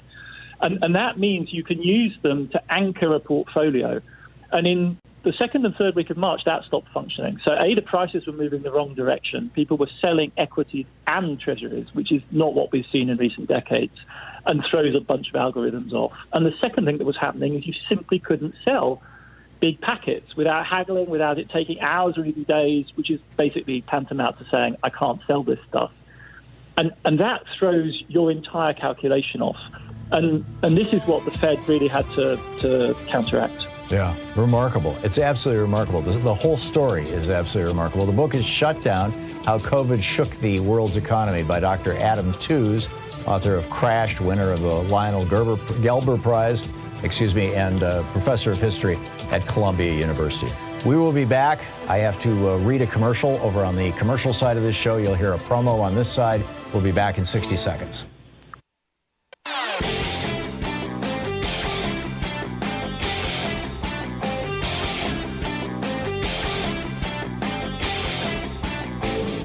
Share the Thom Hartmann Program with your friends. We're available on SiriusXM, Free Speech TV, Pacifica, commercial stations nationwide, YouTube, Twitter, Facebook, on the Thom Hartmann app, and you can even tell your smart speaker to listen to the Thom Hartmann Program. So people wonder, why militias all of a sudden? How is it that all kinds of Americans are showing up with assault weapons in the Capitol building trying to assassinate the Vice President of the United States and the Speaker of the House of Representatives and stop the counting of the presidential votes, the Electoral College votes? Where did this come from? The last time we saw an armed uprising against the federal government in the United States was 1861. It was the Confederacy. Is this a Confederacy rising again? Well, yeah, there is a huge white supremacist element to it. In fact, I'd say it's one of the primary animating impulses. But what really got these things going, these militias going, was the Heller decision written by the opinion written by Antonin Scalia and published on June 26, 2008. And it has crazy language in it, basically begging for militias. I share it with you in a special video over at ThomHartmann.com. Check it out. Welcome back. We're talking with Professor Adam Tooze of Columbia University, the author of 7 books, his most recent, Shutdown, How COVID Shook the World's Economy. And Professor Tooze, we were just talking about the scale of the response and how unprecedented it was. But that didn't just happen in a vacuum, and COVID just didn't happen in a vacuum. In terms of the political and economic response, we already had numerous destabilizing elements, some in the United States, some around the world, this rise of authoritarianism. And frankly, in my opinion, I would say that the Trump administration was America's 4-year experiment with semi-authoritarianism. But in other countries, it's obvious. Look at what's going on today in Brazil as they continue to melt down, and of course, the other countries. Tell us about this. What are these other destabilizing elements, and what role does the international rise of authoritarianism play in this? Well, it certainly was already disturbing the world before 2020. I mean, if you look at analysis by Federal Reserve economists, they're literally compiling statistical indicators of uncertainty in the markets and how this is depressing investment. This is why this was feeding through into the economists' analysis. They wanted to know why manufacturing investment globally was trending down. And they arrive at the conclusion that this has to do with the destabilization of global trade. And we know when they try and trace the original source of that back, one of the time series that correlates rather well with this is the flow of tweets from the White House, from President Trump. So it is, undoubtedly part of the picture of the pre-pandemic period. And it is by no means confined to the US, as you say. We have seen nationalist, xenophobic, authoritarian regimes emerging, long established in Russia, for instance, but taking a new and dramatic turn in Turkey, in Brazil as well. Before the crisis hit, those of us of a sort of liberal centrist disposition were terrified that this would, in fact, lead during a crisis to a disaster, in that the nationalism would get, as it were, the better of the impulse to manage the crisis. And we saw that, of course, in American domestic politics, and we saw that in the public health response, which was a shambles in many of these countries. But we didn't see it in the management of the big picture global dollar system, Federal Reserve intervention. So for me, the takeaway from this moment is that, yes, we have that vector of political destabilization coming from nationalist right-wing populism. But at that moment, as it were, a chunk of the American government machine centered on the Treasury and the Fed and their supporters, broadly speaking, and it's the Democrats in Congress twice over now, in 2020 and in 2008. It stabilized this crisis-fighting measure in political terms, but they, as it were, separate out. And it's this disaggregation that's so striking. You see something similar in Brazil as well, where there's this chaos around Bolsonaro at the national level, but it's a huge country. And, at the provincial, at the level of the states that make up Brazil, you're seeing people desperately trying to do their best to actually manage the crisis. And this disaggregation is something that's really striking. And, of course, the terrifying thing is we've seen it went all the way up the military command chain now with the revelations about Milley from Woodward's book. And I think that confirms the most nightmarish fears, really, about the disarticulation of power in the U.S. Are we sort of? I saw the financial side of. Forgive the interruption. Aren't we sort of seeing a micro version of that macro on a state-by-state basis here in the United States, where the red states are just wiped out? Idaho basically just said, okay, that's it. If you're sick, don't come to the hospital. Whereas the blue states seem to be doing quite well. I think that's fair to say that what's being exposed here is, that America's truly a federal entity. So it's both division of powers at the national level, and by that we don't really just mean courts, Congress, and the executive branch. We also mean the military command chain, the Fed. There's at least 5 or 6 different divisions there. But then, as you say, state by state, but in a sense sectional, in that there's the Northeast, there's the coasts, if you like, on either side, and then there are the red states which follow a rather different logic. It's worth saying, of course, that this has been a patchwork epidemic, and in the first phase, it was the Democratic states that failed. I mean, it was where I am, it was New York that failed to get a grip on this crisis, and the mortality there was disastrous in New Jersey and Connecticut. So it's been a patchwork. It's fascinating. It's an absolutely fascinating moment in history, one that many, I'm sure, in the future we'll be looking back on. We're talking with Dr. Adam Tooze, Professor Adam Tooze. Shutdown is his book, How COVID Shook the World's Economy. We've got a 6-minute break here at the bottom of the hour where our commercial stations will be providing news and commercials. On the non-commercial side, we'll have a book report for you. We'll be right back. To the Thom Hartmann Program. Call 202-808-9925. Back with Professor Adam Tooze in just a little more than 5 minutes.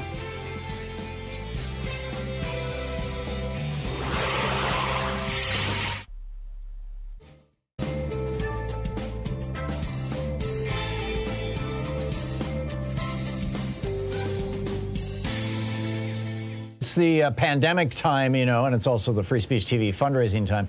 But pandemic time here in our studio, we got together and decided we're going to get in shape. And we got some weights so that during the breaks, this is what we're doing. Me and Sean and Nate and Joyce was even out here earlier doing, lifting weights.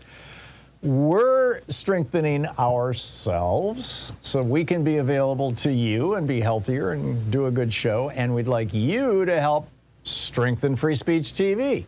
And by the way, yesterday when I told you that there was a match, your money would be doubled. Of course, that was the truth. It was true for yesterday. What I didn't tell you is it's also true for today. It was a 2-day match. And sorry I didn't let you know, but frankly, I didn't know yesterday, but I do know now. And it's a 2-day match. And that means that up to $10,000, your gift will be doubled if you call now. It's a Friday. It's a great day to be just, hey, it's the end of the week. Let's just knock this out of the park sort of thing, right? Let's lift some weight here.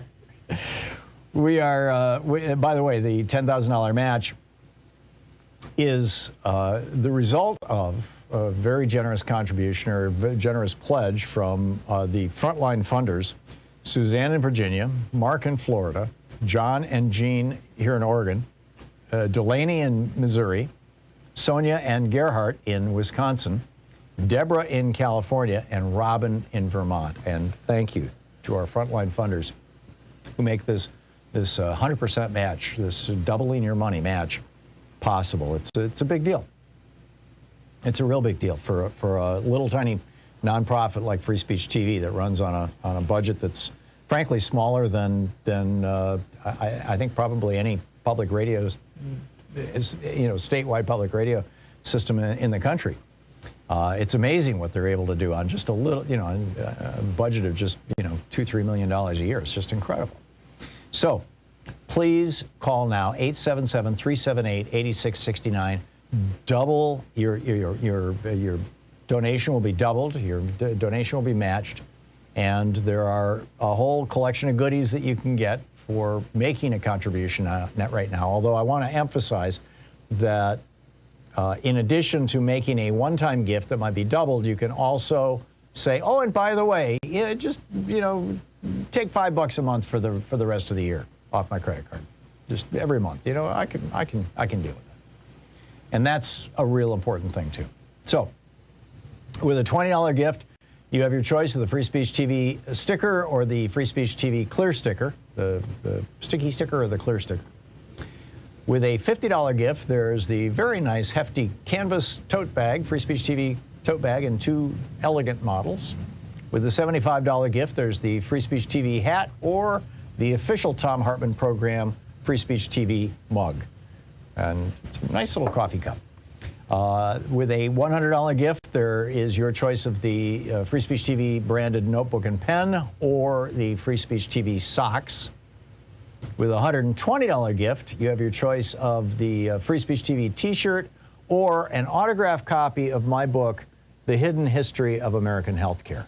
And this is my newest book. It literally just came out last week. I did just the research on this book just blew my mind, what I found.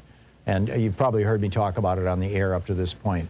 But chapter and verse with citations and lots of endnotes so that if you want to look up any of the sources, it's all right here. It's a handbook for single payer, basically, for Medicare for all, and how to get it and how to do it and how other countries have done it and what we've learned and why we don't have it and how to overcome that and all that stuff. That's with a $120 gift, autographed by the author, copy of The Hidden History of American Healthcare, Why Sickness Bankrupts You and Makes Others Insanely Rich. With a $240 gift, we have the virtual meet and greet, and with a where we all get together on a Zoom call, with a $360 gift, there's the Thom Hartmann University box, which is the socks, the bumper sticker, the Hidden History of Healthcare, autographed by the author, the official program mug, and the Free Speech TV hat. And with a $1,000 gift, we have the meet and greet here in Portland that you're welcome to come to as soon as we're all past COVID. And I really believe that day is coming. I don't think it's going to be this afternoon, but I suspect within a few months we're going to be essentially where Denmark is right now, which is back to normal. It's just going to take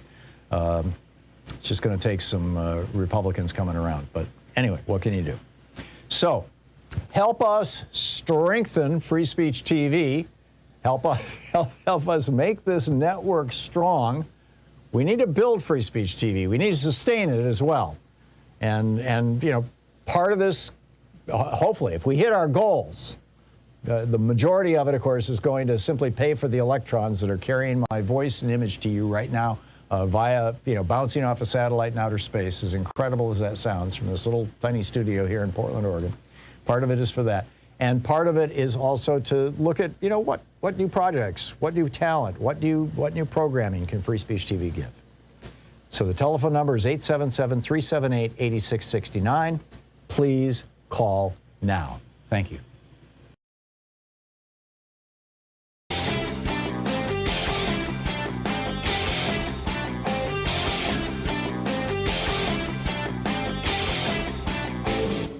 Missed my opening rant today? It's usually published over at HartmannReport.com, where you can read it and share it with your friends for free. Check it out, HartmannReport.com. So David Perry over at Medium.com put together a list of 38 reasons to investigate the Trump administration. Everything from the Russian influence over the 2016 election, to the Trump family's collusion with Russia, to Ivanka Trump's trademarks, to federal spending at Trump properties, to the civilians killed by Trump's drone strikes, to the Trump administration's role in turning the United States into the global epicenter for the COVID-19 pandemic. Yes, we are. Yes, it's grim. Their decision to sideline the CDC, politicizing mask wearing just to try to get himself reelected, the number of people who died because the White House kept PPE from blue states, from Democratic-led states, the contents of the Trump documents that Trump refused to release to the House Judiciary Committee and other committees, all the people who wouldn't speak, at all, ignoring subpoenas, violations of the Hatch Act, the deportation of COVID-positive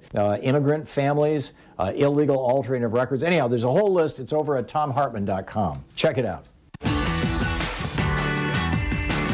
And welcome back. We are speaking with Professor Adam Tooze, the Catherine and Shelby Cullum Davis Professor of History at Columbia University, the author of 7 books, including his most recent his most recent Shutdown, How COVID Shook the World's Economy. And Professor Tooze, welcome back. Thank you for staying with us. You have a chapter, in fact, the title of the chapter is Wuhan, Not Chernobyl. How is it that mistaking Wuhan for Chernobyl, for thinking that, explain to us, what do you mean by that? Well, it was a kind of unfortunate coincidence that the HBO series on Chernobyl had kind of reawakened memories of that disaster in the 1980s that helped to destabilize and delegitimize the Soviet regime. And so when COVID struck in China, a bunch of folks, senior journalists in the West, but also Chinese netizens who were all over the kind of TV, cinema rating sites, started drawing parallels between the catastrophe that was unfolding in China, the failure of the regime to contain the disease, and that incident, which in the end many people think helped to bring down the Soviet Union. And what was revealed at that moment, in my mind, is sort of wishful thinking, right? That folks expect China to fail. It's just a matter of time, and this was the thing that was going to bring China down. And if we had been able to stop the clock in February, that would perhaps have proved to be a theory with some legs, because this was a failure of the Chinese regime. It was a failure of the reporting chain they put in place after SARS in 2003. And the things they had to do, the lockdown that they had to implement in China, was the severest economic and social shock that China has suffered really since the beginning of the reform period in the 1980s. But in a sense, what that narrative doesn't reckon with is, A, that the regime was able to respond in a dramatic way, in the way that the late Soviet regime in the 1980s absolutely wasn't. And it really doesn't reckon with our own incompetence. It doesn't reckon with the total failure of first Europe and then the United States to get a grip on this disease, which was coming towards us predictably through channels which we fully understand and can easily map, namely global air travel, with weeks of warning. I mean, the only excuse you can really make for Beijing is that they were the first to encounter this disease and didn't have any prior warning. We did. And for most of February, we basically slept. Yeah. Well, and arguably even December and January, I recall that there were reports that our government, that the Trump administration was getting reports as early as November that something, from satellite imagery and basically spies, that something's going on in Wuhan, and it looks like it involves an infectious disease.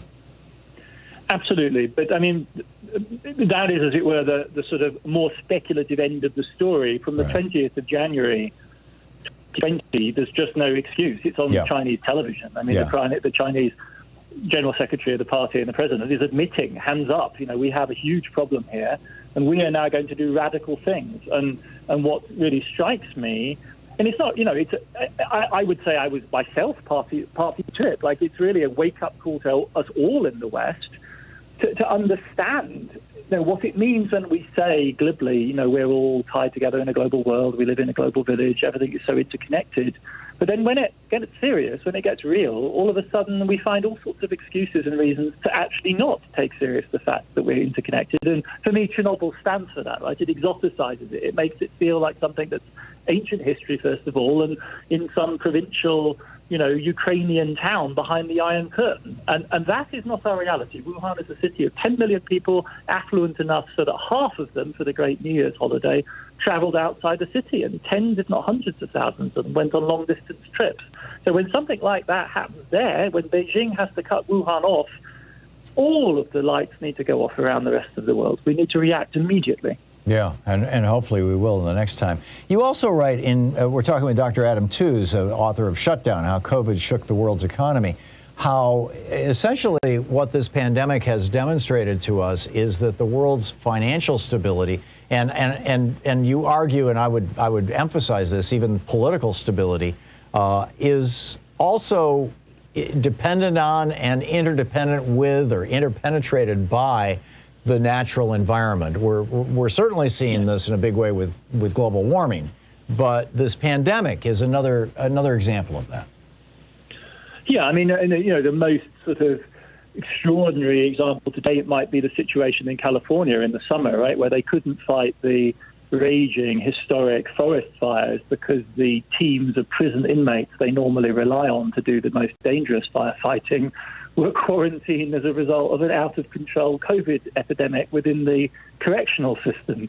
And at that point, you really begin to realize how, structures of social inequality, racial inequality, and environmental crisis come together in just a conflagration, really, a whirlwind that we are not ready for and are not doing the concerted work and making the investments that will be necessary to prepare us better.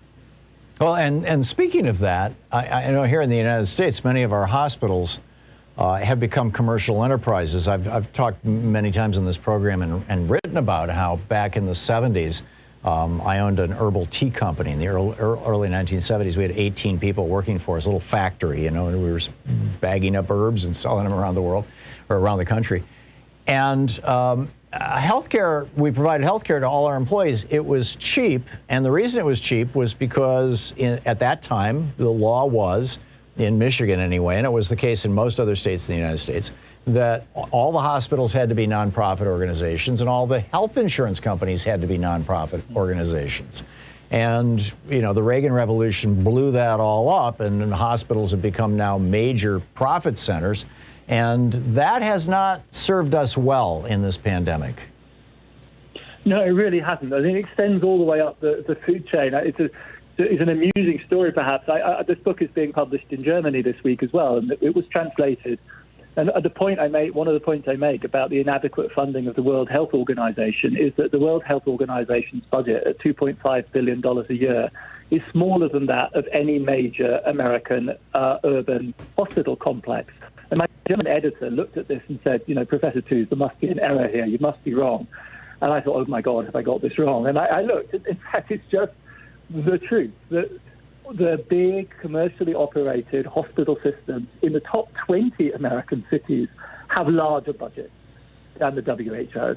Wow. So they have become, exactly as you say, huge profit-driven enterprises which issue debt, some of which is junk-rated, right? So these are actually leveraged enterprises And there was a question during this crisis of whether they could survive, right? Because the ultimate perversity was that to prioritize the treatment of COVID, we had to shut down all elective work. And it's in the elective work that they make the money. So the largest single, the largest single sectoral impact in terms of recession that America experienced was, I think I'm right in remembering this, the healthcare sector itself. So at the moment that we were, really desperately struggling to prepare and to maintain the functionality of the healthcare system, it was suffering an economic and financial disaster. And we actually, in the CARES Act, substantial amounts of money were committed to bailing out, essentially supporting the healthcare system. So it isn't even free to, as it were, dispose of its formidable resources. And of course, the best of American hospital care and medical care is as good as any in the world. We weren't even free to deploy it towards the public purposes because these are commercial entities and they were at risk of failure. Yeah, and is your prescription for that we go back to requiring that hospitals be not-for-profits and that we break up some of these hospital monopolies? I mean, is this just a symptom of neoliberalism that has that needs to be repaired, or is this just a crisis that we have to acknowledge and say this is the way it is? Sorry. Well, I mean, this is a question for an American healthcare reform expert, but you can tell from my accent I'm born English, and our national healthcare system is, to my mind, by far and away the most obvious and efficient way for rich societies to organise healthcare. It's also the cheapest way to organise it because it eliminates the incentive to bargain in the wrong way. And for me, the ideal of healthcare is the one that I experienced when our daughter was born, almost more than 20 years ago now, and my then wife walked in pregnant. We came out with our darling little daughter, and no bill changed hands, no signatures went on anything. It was just simply a badge of your citizenship that if you're a family expecting a child, you go to the hospital and you come out with your child, and that's the end of the story. Right? No other transaction is involved at that moment, because obviously it is the mother and the baby that have to be the priority. And that is the ideal, surely. So anything that heads in that direction has my vote. Yeah, mine too. Mine too. We will be right back in just a moment here with Professor Adam Tooze. He is the author of Shutdown, How COVID Shook the World's Economy. Brand new book just out. It's absolutely fascinating. And I want to get into neoliberalism and the Anthropocene. Stick around. We'll be right back. You're listening to Thom Hartmann. Visit ThomHartmann.com for audio and video archives. Conversations with great minds. We're doing a deep dive into Adam Tooze's new book, Shutdown.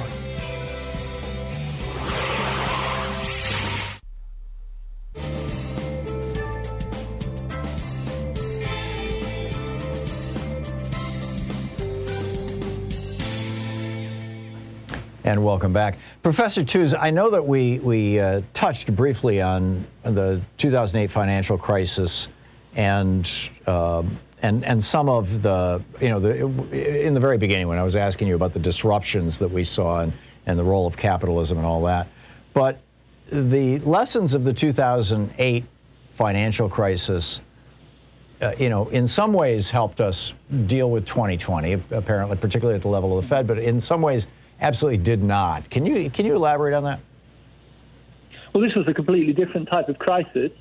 We have made some improvements, like the banks didn't fail this time. I mean, imagine if the banks had been as badly capitalized as they had been in 2008. It would have been an apocalyptic scene. We haven't, on the other hand, fundamentally reformed finance either. So what we do is we crisis fight. We learned lessons about the scale of fiscal policy. I don't think there's any doubt that the folks around the Biden administration, many of the economic policy team actually come out of the Sanders campaign, know that, as it were, one of the mistakes made in 2009 was that the Obama team didn't go big enough. So now they've gone bigger this time with regard to fiscal policy. But I do think the jury is out as to whether or not we've really broken with the past in a fundamental way. And this brings us to this issue of neoliberalism. Certainly, if you think of neoliberalism as a sort of doctrine, a set body of ideas, it's broken. It's broken beyond repair. No one self-respecting intellectually, I think, thinks it can be rescued.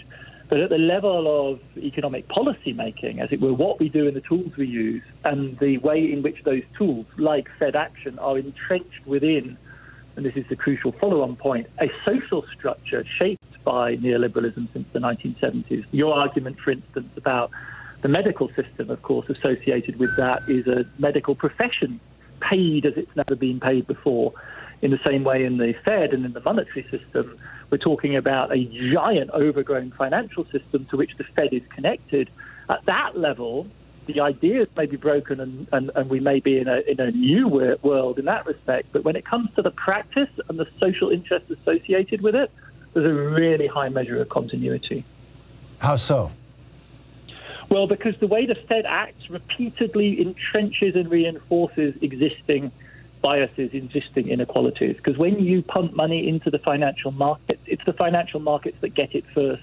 And only 10% of Americans have any kind of stake worth really talking about in equities in financial markets. It's one of the biases of the financial news that they constantly tell us all about what's happening to the S&P 500, but it's only a minority of people who have any real investment in it at all, despite all of the hype about, Reddit and Robinhood and those kind of investment platforms. And it's really the top 1% that have very substantial shares, and their wealth is the flywheel that the Fed uses. Behind Fed monetary policy is basically a trickle-down version of how economic policy works. So every time you resort to that tool to stabilize the economy, you entrench that social interest. Whereas when we get to something like unemployment, America doesn't really have a functional unemployment insurance system that covers the whole country. But we don't reform that. We don't fix that problem. We just simply pump money in, which is way better than nothing, don't get me wrong. And it saw people through the crisis in 2020 in a way we never have before. Poverty actually fell. We should believe those numbers. But it doesn't fix the underlying problem. Yeah, and it's a system that was put into place in the 1930s. I mean, it's getting creaky. We're talking with Professor Adam Tooze, the author of Shutdown. We will be back in 1 minute after I pay some bills here on the for-profit side, on the commercial side of the show. We'll be right back. Stick around. You'll hear a promo here.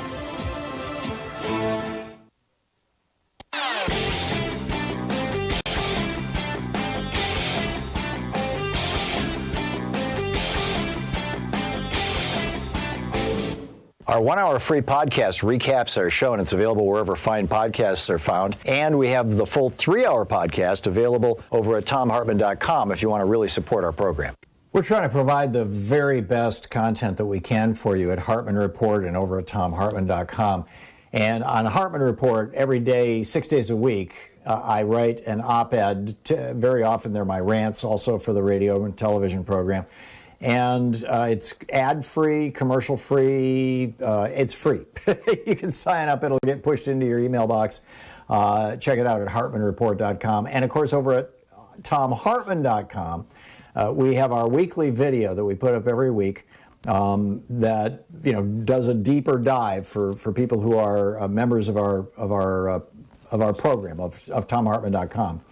And the one this week is about this Special Inspector General for Afghanistan Reconstruction, SIGAR, their new report that almost 20 million Afghans are on the verge of starvation and nobody's talking about it.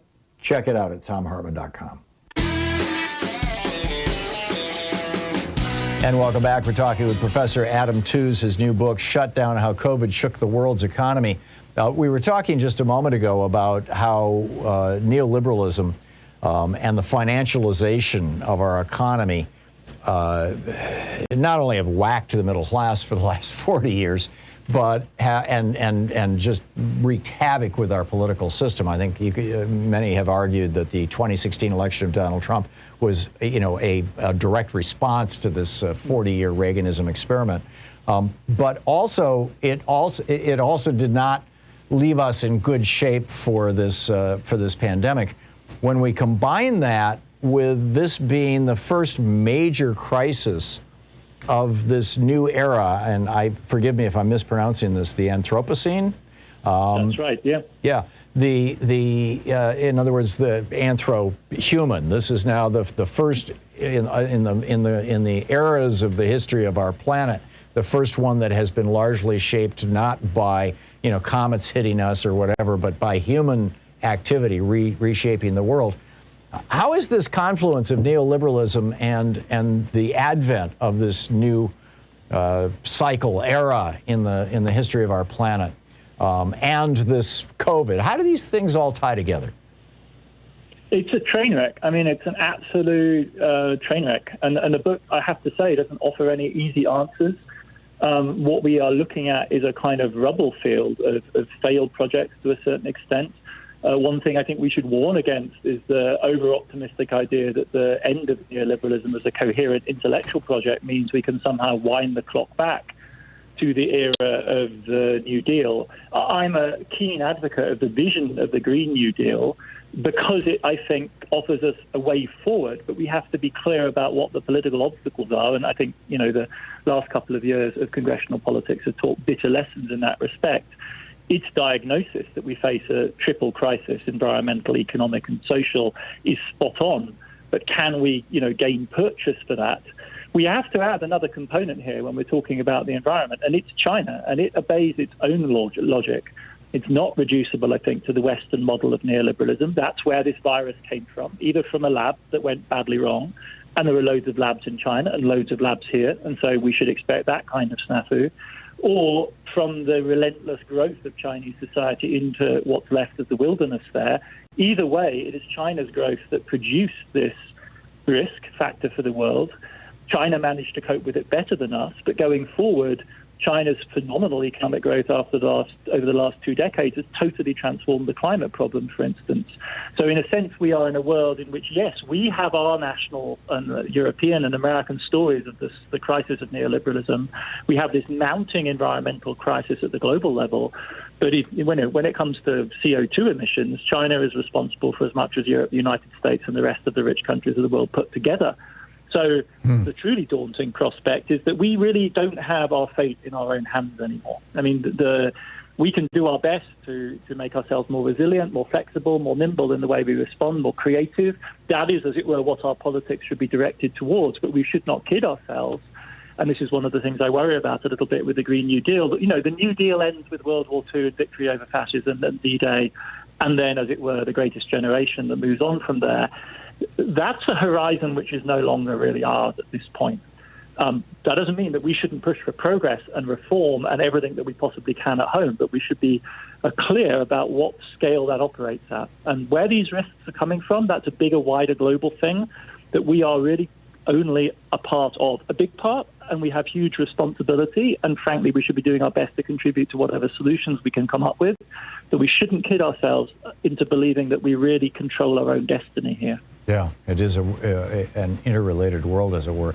You write in the book, Shutdown, about a she session, how the gender disproportionate impact of this virus. To what extent is that a consequence of culture versus the way our economy is established? And I realize that one feeds the other. And what might we do about that? And we have just a little more than a minute left before we're going to hit the end of the show here. Inequality is all over this crisis, right? Inequality along rounds of race and along the lines of gender. And women were in the front line of this crisis in every respect. It's their jobs that are hit hardest. It's they, obviously, who do a huge amount of the care labor in the hospital system. And it is women also that balance, in most households, the heaviest burdens of both domestic and paid work. And this was the first recession in which women's unemployment surged above that of men. And this reflects shifting patterns in the labor market. We are now an economy in which more women are employed than men.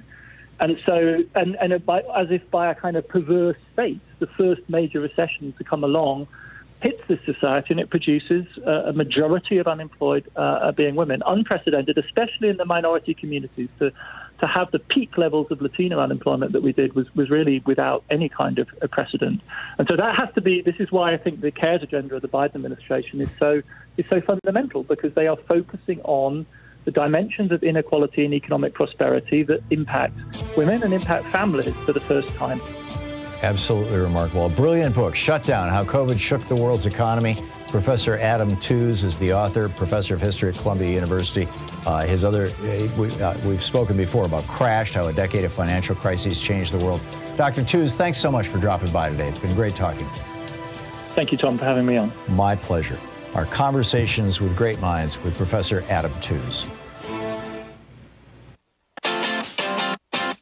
You're listening to Thom Hartmann.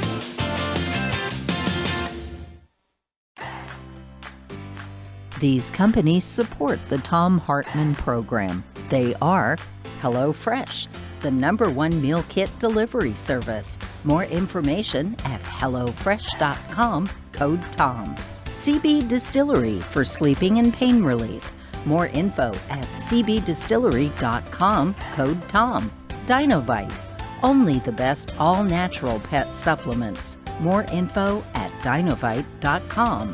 Annie's Kit Clubs, creativity delivered right to your door. More info at annieskitclubs.com/Tom. Wild Alaskan Company, delicious, sustainably sourced seafood delivered right to your door. More information at wildalaskancompany.com/Tom. And Mack Weldon, reinventing men's basics. More info at mackweldon.com/Tom.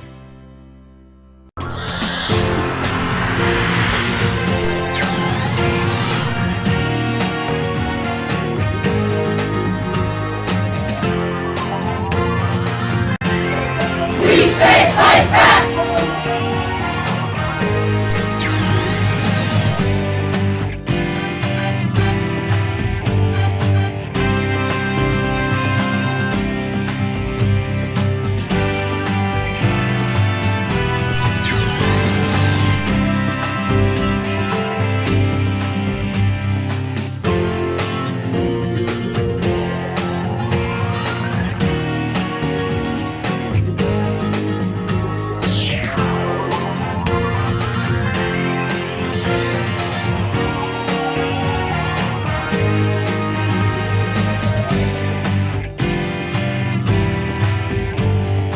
It's the pandemic time, you know, and it's also the Free Speech TV fundraising time. But pandemic time, here in our studio, we got together and decided we're going to get in shape. And we got some weights so that during the breaks, this is what we're doing. Me and Sean and Nate and Joyce was even out here earlier doing, you know, lifting weights. We're strengthening ourselves so we can be available to you and be healthier and do a good show. And we'd like you to help strengthen Free Speech TV. And by the way, yesterday when I told you that there was a match, your money would be doubled. Of course, that was the truth. It was true for yesterday. What I didn't tell you is it's also true for today. It was a 2-day match. And sorry I didn't let you know, but frankly, I didn't know yesterday, but I do know now. And it's a 2-day match. And that means that up to $10,000, your gift will be doubled if you call now. It's a Friday. It's a great day to be just, hey, it's the end of the week. Let's just knock this out of the park sort of thing, right? Let's lift some weight here. We are, by the way, the $10,000 match is the result of a very generous contribution or a generous pledge from the frontline funders, Suzanne in Virginia, Mark in Florida, John and Jean here in Oregon, Delaney in Missouri, Sonia and Gerhardt in Wisconsin, Deborah in California, and Robin in Vermont. And thank you to our frontline funders who make this 100% match, this doubling your money match possible. It's a big deal. It's a real big deal for a little tiny nonprofit like Free Speech TV that runs on a budget that's frankly smaller than I think probably any public radio, statewide public radio system in the country. It's amazing what they're able to do on just a little, a budget of just $2-3 million a year. It's just incredible. So please call now, 877-378-8669. Double your donation will be doubled. Your donation will be matched. And there are a whole collection of goodies that you can get for making a contribution right now. Although I want to emphasize that in addition to making a one-time gift that might be doubled, you can also say, oh, and by the way, take $5 a month for the rest of the year off my credit card, just every month. I can deal with that, and that's a real important thing too. So, with a $20 gift, you have your choice of the Free Speech TV sticker or the Free Speech TV clear sticker, the sticky sticker or the clear sticker. With a $50 gift, there's the very nice hefty canvas tote bag, Free Speech TV tote bag in 2 elegant models. With the $75 gift, there's the Free Speech TV hat or the official Thom Hartmann Program Free Speech TV mug. And it's a nice little coffee cup. With a $100 gift, there is your choice of the Free Speech TV branded notebook and pen or the Free Speech TV socks. With a $120 gift, you have your choice of the Free Speech TV t-shirt or an autographed copy of my book, The Hidden History of American Healthcare.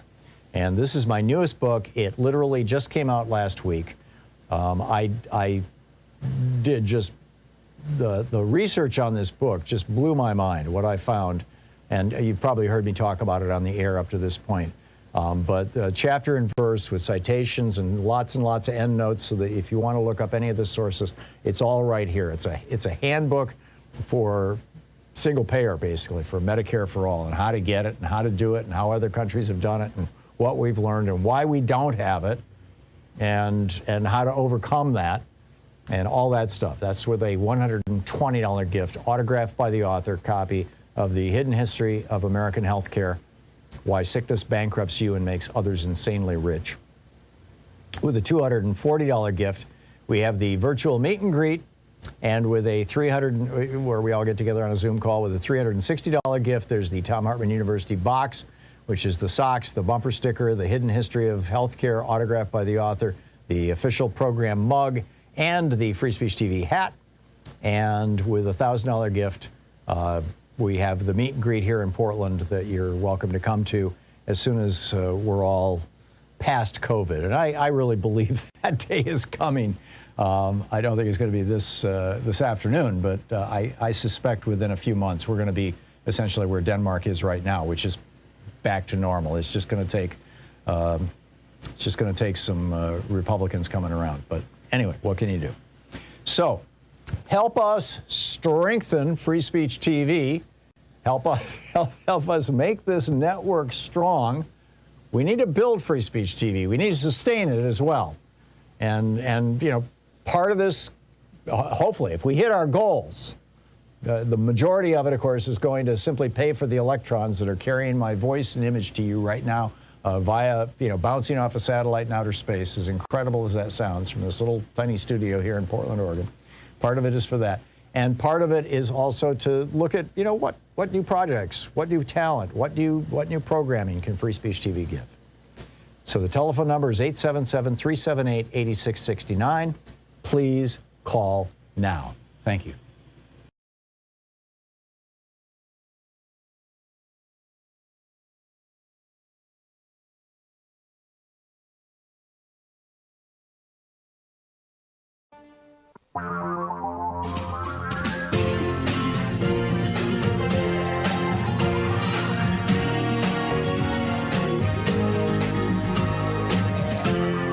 This is the Thom Hartmann Program. Well, that was absolutely fascinating, our time with Dr. Alan Tooze. Now we're back to Anything Goes Friday. First, I wanted to share a crazy alert with you. Sarah Palin proudly declares herself a white, common sense conservative. What does this have to do with being white? I don't get it. Anyhow, she said, and this is like a weirdness wrapped in an oxymoron or something. She says, this is what she told Greg Gutfeld and on Fox News yesterday. She said, I am one of those white common sense conservatives. I believe in science, so I have not taken the shot. Really? Sarah, you're not doing any help to conservatives, or to that matter, to white people. I mean, it's just, anyway.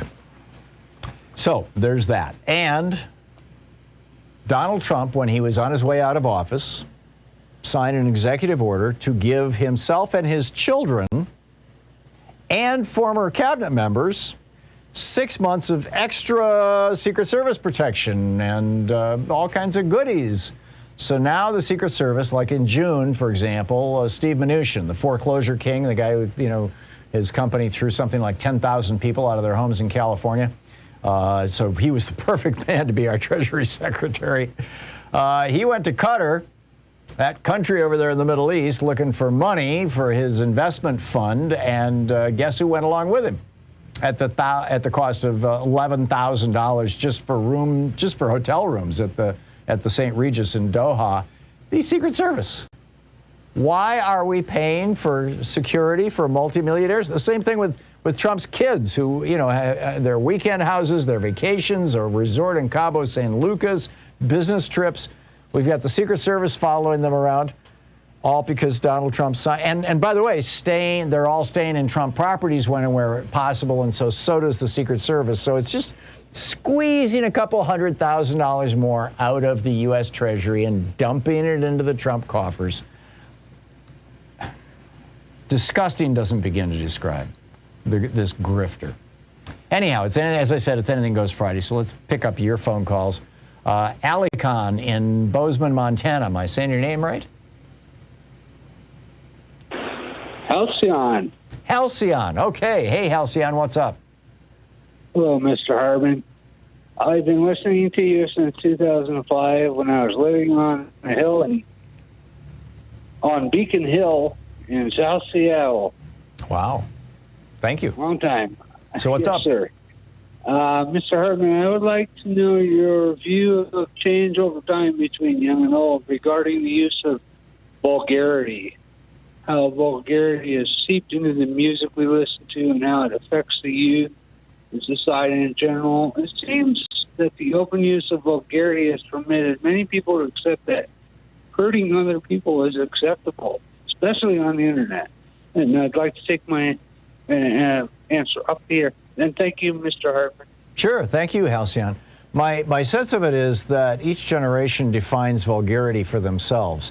The words that my parents would never have used, the 7 words that George Carlin talked about on TV, became relatively common for my generation, and in many cases weren't even considered swear words. I can say on the air, kick somebody in the ass. If I had said that in 1950 or 1960 even, arguably even in the 1970s, it would be an FCC violation.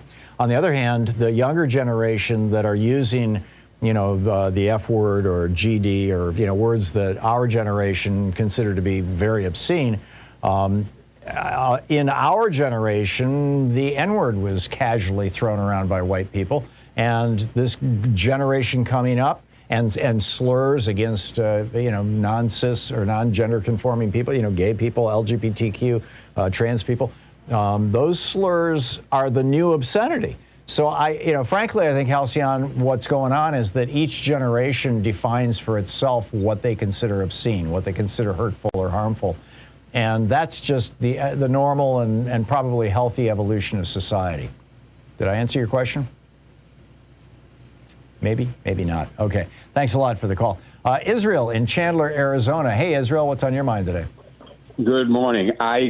Before I set my hair on fire, I need to confirm a comment you made yesterday about vote in Hispanic communities in the recall election in California. I believe you said, and correct me if I'm wrong, that it was 10 points higher for yes than what Biden had received.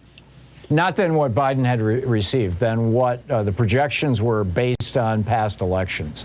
Okay. And the opinion polling in the Hispanic community was kind of flaky, but yeah, it was 10 points higher than what they expected, and what that signals is that there's been about a 10-point shift over the course of the last decade, basically, among the Hispanic vote, the Latino vote, or whatever, however you want to describe it, in California, from Democrats to Republicans. And what I specifically attribute that to, and I may be wrong on this, but I'm pretty sure I'm not.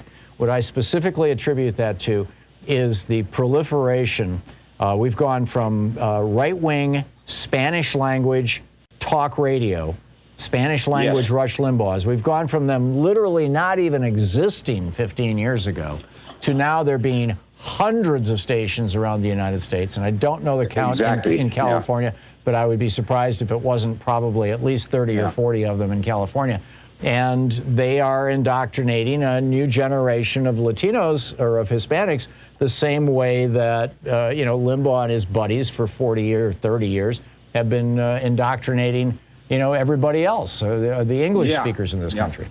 Yeah, and and you and I have talked about this, specifically the station you were on here in Phoenix now has that type of programming. And the reason why I think... Really? It's right-wing Spanish language? It's Spanish language, religious programming, but I've listened to them from time to time, turn them on, and it is all the very same thing you hear from the big-name evangelical pastors around the country is what you hear there in Spanish, and it's local Spanish pastors who have programming. I always wonder, where's the money coming from to pay for all that? But anyway, the reason why I bring that up is because Arizona, while many people say we're a purple state, and I wouldn't disagree with that, but it's on a razor's edge. And next year, everything in the state is up for grabs. Governor Mark Kelly has to run again because that completes the term that he took over from John McCain. Yep. Exactly, and at the state assembly level, in the Senate and in the House, we've been slowly making inroads to the point where double-digit advantages for the Republicans 8 or 10 years ago are now razor thin. They have just a 2-seat majority in the House and a 2-seat majority in the Senate, and we can take both. Continue to keep Mark Kelly in the Senate and continue and pick up the governorship as well next year. But we'll need to have a lot of focus on the Hispanic community here. One thing I wanted to suggest to you lastly is get Jamie Harrison on. Just the same way you used to have Tom Perez on very many times, I remember, leading up to the elections. Yeah. Let's impress on him, hey, don't just come on during presidential campaign season. Every 2 years, every state has these massive elections at the local and state level that need to be focused on by the Democratic Party. And if they don't do that next year, we're going to fall to the wrong side of that razor's edge, and we'll lose the state. That's a great suggestion, Israel. Tom Perez and his team were very, very good about reaching out to us. I'd say probably 80-90% of the time that we had him on the air, it was because they reached out to us and said, hey, we've got something to say, and we'd like to talk to you about it. I don't know that we have heard, Sean's shaking her head, we haven't heard peep from the Democratic Party nationally since Harrison took it over. That's not a slam on Harrison. They probably got a million other things to do, and he's never, to the best of my knowledge, never been on the show, so probably doesn't know. But the Democratic Party is going to get blindsided by this rise of right-wing Hispanic talk radio. It is a thing, and it is going to. And this is the new strategy that the Republicans are using. Let's bring and they're leveraging the Catholicism of the Hispanic community, by the way, with the abortion issue as well. Israel, thanks for the call. This is the Thom Hartmann Program. 15 minutes past the hour, back with your calls on Anything Goes Friday here on the Thom Hartmann Program, your media support group for We the People.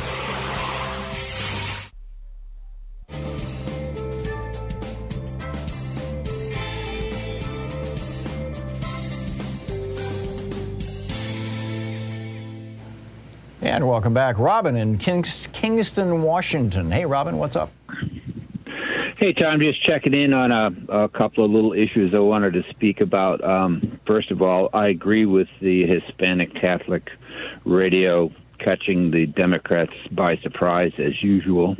But I really wanted to talk over the years in dealing with the Trump and the peace movement and everybody's panic about us going to nuclear war.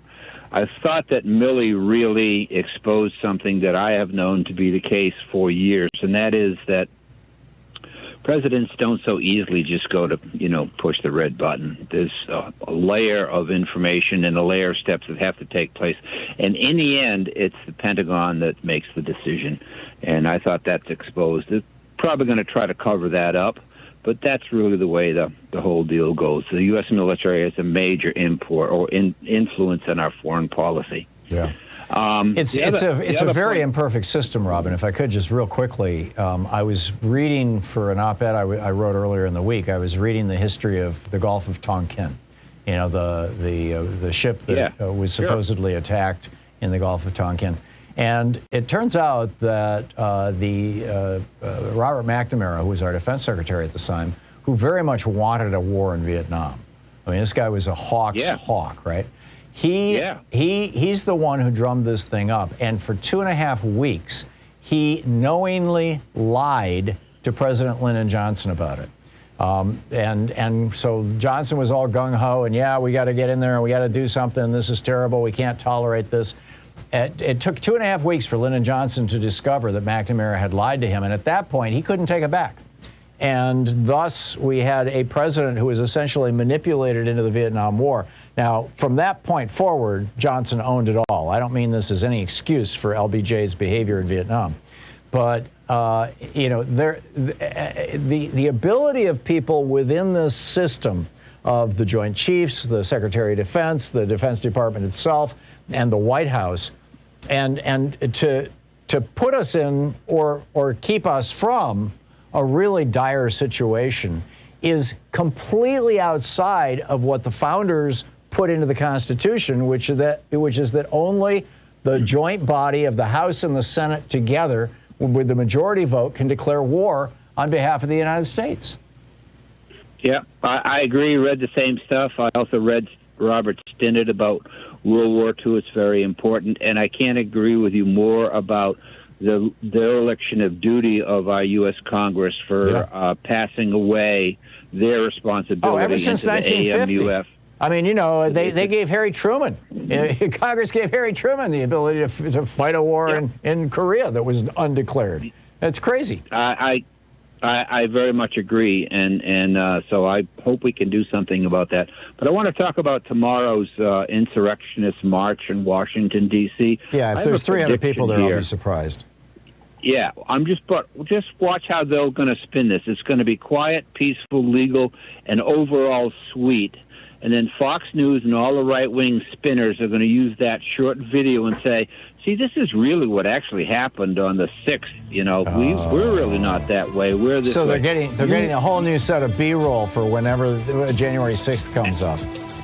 Absolutely. And I'll get back to you on the architects and engineers. They had a major shakeup on the 20th anniversary of 9/11, so I had to put that on hold. Okay. Interesting. Okay, thank you, Robin. Good to hear from you. 20 minutes past the hour. We'll be back with your calls on Anything Goes Friday right after this.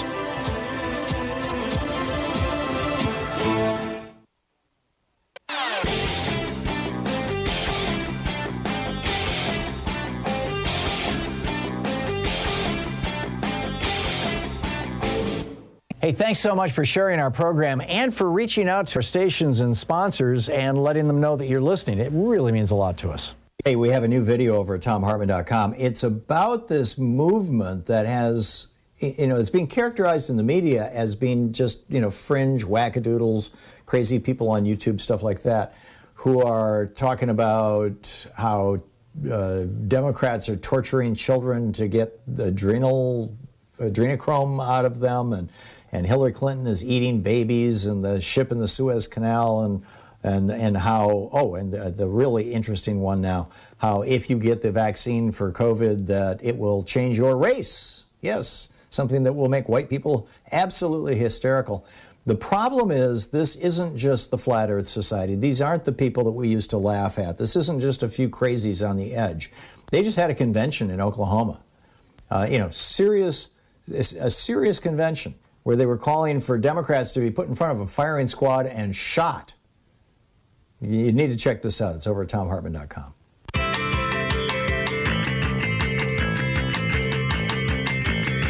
It's Anything Goes Friday here on the Thom Hartmann Program. Charles in Miami. Hey, Charles, what's on your mind today? Hey, how you doing, Tom? Good.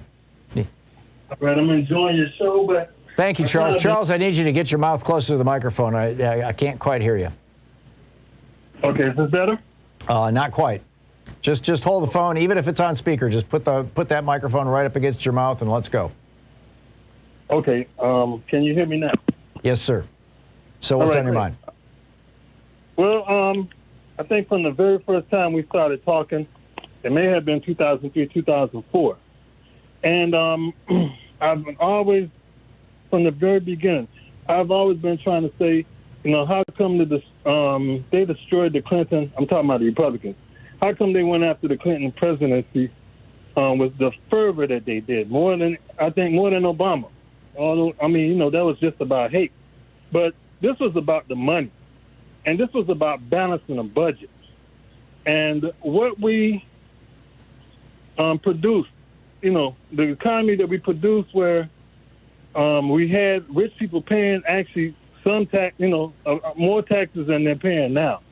And we was able to balance the budget. And we were looking forward as far as the working class, not only just the Democrats, but working class Republicans as well, as, things getting better as far as our health care probably, where we could probably get into a single payer, or it'll be a lot cheaper with insurance, or, just housing and, and infrastructure.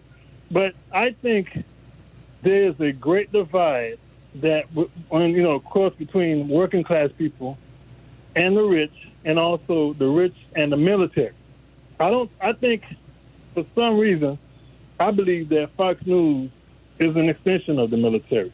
I don't think Fox News just popped up from anywhere, and I think it's just a fact that when we balance out a budget and we have to pay for it, it's either the American public or the military. And I don't think it's a coincidence that we also went into Iraq and wasted trillions of dollars between Iraq and Afghanistan, and we are we're pushed back so far from the great gains that we had under the Clinton administration as far as the economy and being as far as a superpower. Yeah, I'm just like, there's too much of a coincidence. So what we have to do, and I before Trump became president, I cried, day and night on your show and every other progressive show that we had to elect Hillary because we wanted to save the court.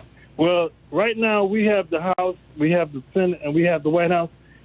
The most important thing that we have to do right now is to protect the vote, because they don't win votes, they actually steal votes, and they only steal it by getting rid of, people off the rolls that's in my community.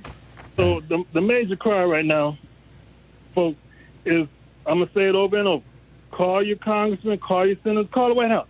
Let them know that we want to federalize some of this voting, especially kicking voters off the road. You can't tell me that there's no progressive or even moderate thinking Democrats that they want to work on this and solidify the vote for everyone. Yeah. Because that's going to stop.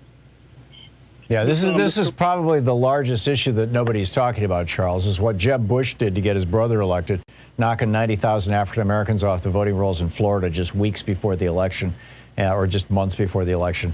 The same thing, when they were doing it in Ohio in mostly black counties, the Supreme Court said, well, that's just fine. And this is a major issue. I think also, they went after Clinton because they don't want a Democrat in the White House because of the court. And don't forget, 1998 was the year that the Project for a New American Century, signed by Dick Cheney and Jeb Bush, called on Bill Clinton to invade Iraq. So I think it's all tied together. Charles, thank you for the call. On point, as always, Tom in Placitas, New Mexico. Hey, Tom, you wanted to talk about The Silence of Others, this Netflix documentary. Louise and I watched it last night. It is mind-blowing. I watched it last night, and I'm speechless. Yeah. And, and thanks to the gentleman that called, that I agree. To that. And I think, what, it hit me like a bolt of lightning. This shows what you've been talking about over the last year or so, about how this 80-year cycle, or so, is it 80 years? Yeah. 60 years, how people forget. And this was an induced forgetting. Yes, exactly. And I think we can learn a lot from that. I've been, since I retired, I've been studying Spanish. That's been my project. But anyway, the point I wanted to make is the Spanish are in the middle of that cycle, and they don't forget.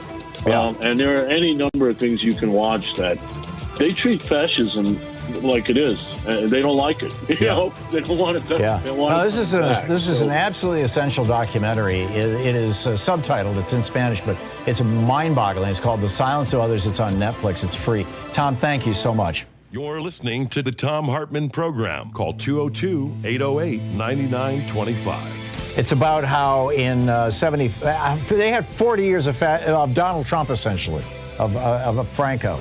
And it's just mind-boggling.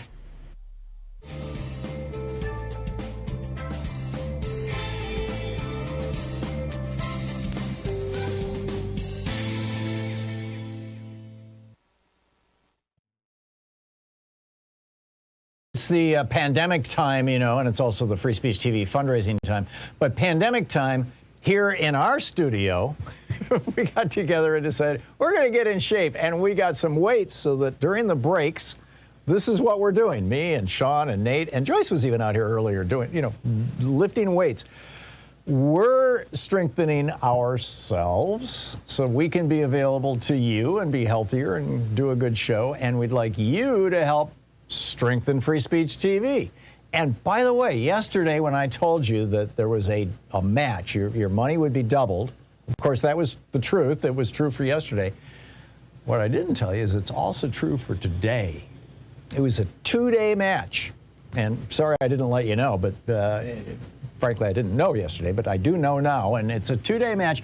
And that means that up to $10,000, your gift will be doubled if you call now. It's a Friday. It's a great day to be just, hey, it's the end of the week. Let's just knock this out of the park sort of thing, right? Let's lift some weight here. We are, by the way, the $10,000 match is the result of a very generous contribution or a generous pledge from the frontline funders, Suzanne in Virginia, Mark in Florida, John and Jean here in Oregon, Delaney in Missouri, Sonia and Gerhardt in Wisconsin, Deborah in California, and Robin in Vermont. And thank you to our frontline funders who make this 100% match, this doubling your money match possible. It's a big deal. It's a real big deal for a little tiny nonprofit like Free Speech TV that runs on a budget that's frankly smaller than I think probably any public radio, statewide public radio system in the country. It's amazing what they're able to do on just a little, a budget of just $2-3 million a year. It's just incredible. So please call now, 877-378-8669. Double your donation will be doubled. Your donation will be matched. And there are a whole collection of goodies that you can get for making a contribution right now. Although I want to emphasize that in addition to making a one-time gift that might be doubled, you can also say, oh, and by the way, take $5 a month for the rest of the year off my credit card, just every month. I can deal with that, and that's a real important thing too. So, with a $20 gift, you have your choice of the Free Speech TV sticker or the Free Speech TV clear sticker, the sticky sticker or the clear sticker. With a $50 gift, there's the very nice hefty canvas tote bag, Free Speech TV tote bag in 2 elegant models. With the $75 gift, there's the Free Speech TV hat or the official Thom Hartmann Program Free Speech TV mug. And it's a nice little coffee cup.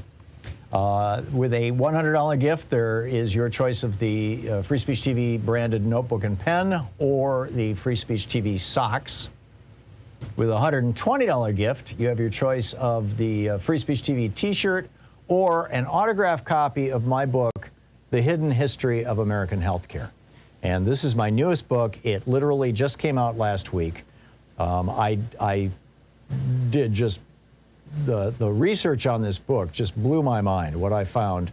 And you've probably heard me talk about it on the air up to this point.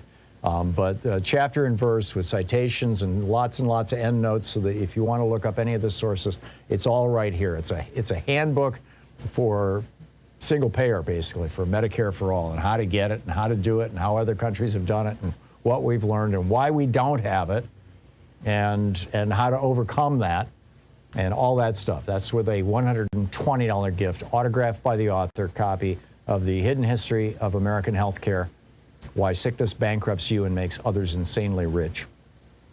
With a $240 gift, we have the virtual meet and greet And with a where we all get together on a Zoom call with a $360 gift, there's the Thom Hartmann University box, which is the socks, the bumper sticker, the hidden history of healthcare autographed by the author, the official program mug, and the Free Speech TV hat.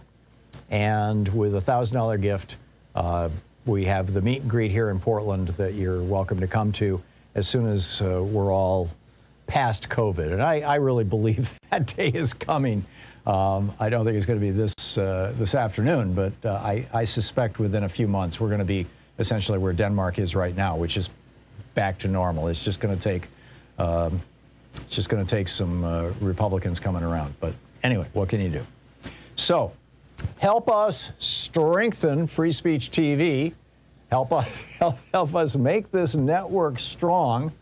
We need to build Free Speech TV. We need to sustain it as well.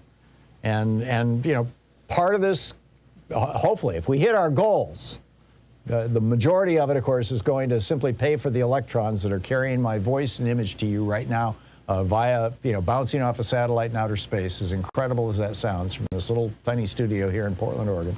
Part of it is for that. And part of it is also to look at, you know, what new projects, what new talent, what new programming can Free Speech TV give? So the telephone number is 877-378-8669. Please call now. Thank you.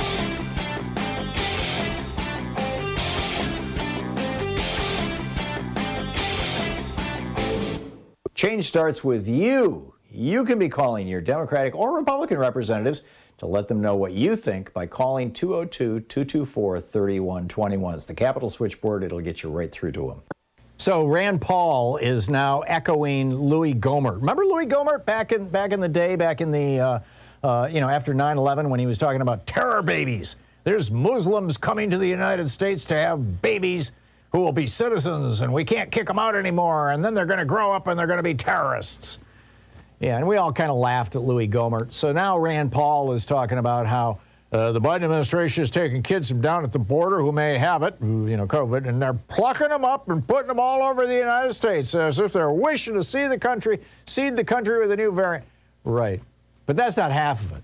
Then he goes on to say that, for him, quote, the bottom line for those who are saying I won't go to a restaurant unless everybody's vaccinated, he says, mind your own business. Well, Rand, it is our business. Public health is all of our businesses. I've got a whole new rant about Rand Paul's bizarre take on the public good over at thomhartmann.com. It's a video. You can check it out there.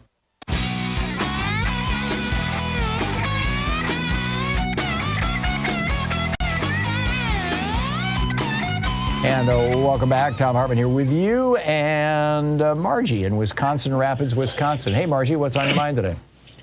Hey, Tom. First of all, really quick, before, this was not what I called about, but in answer to your previous caller's question about why they're not starting surge hospitals and tents and stuff, that relies on military personnel, like your like medical reserves, the National Guard, and the National Reserves. They could do that at the beginning of this because there were only certain areas. It's so widespread right now. Most of the National Guard and all of those medical personnel already work in the medical field. You're not expanding the medical personnel. Oh. You're just pulling them away from their jobs that they're doing. That's right. At the hospital here in Portland, we've got 30 or 40 National Guard, physician types, doctors, nurses, orderly, people who are trained in medicine. So probably they're just wiped out. There's no more, no more people available.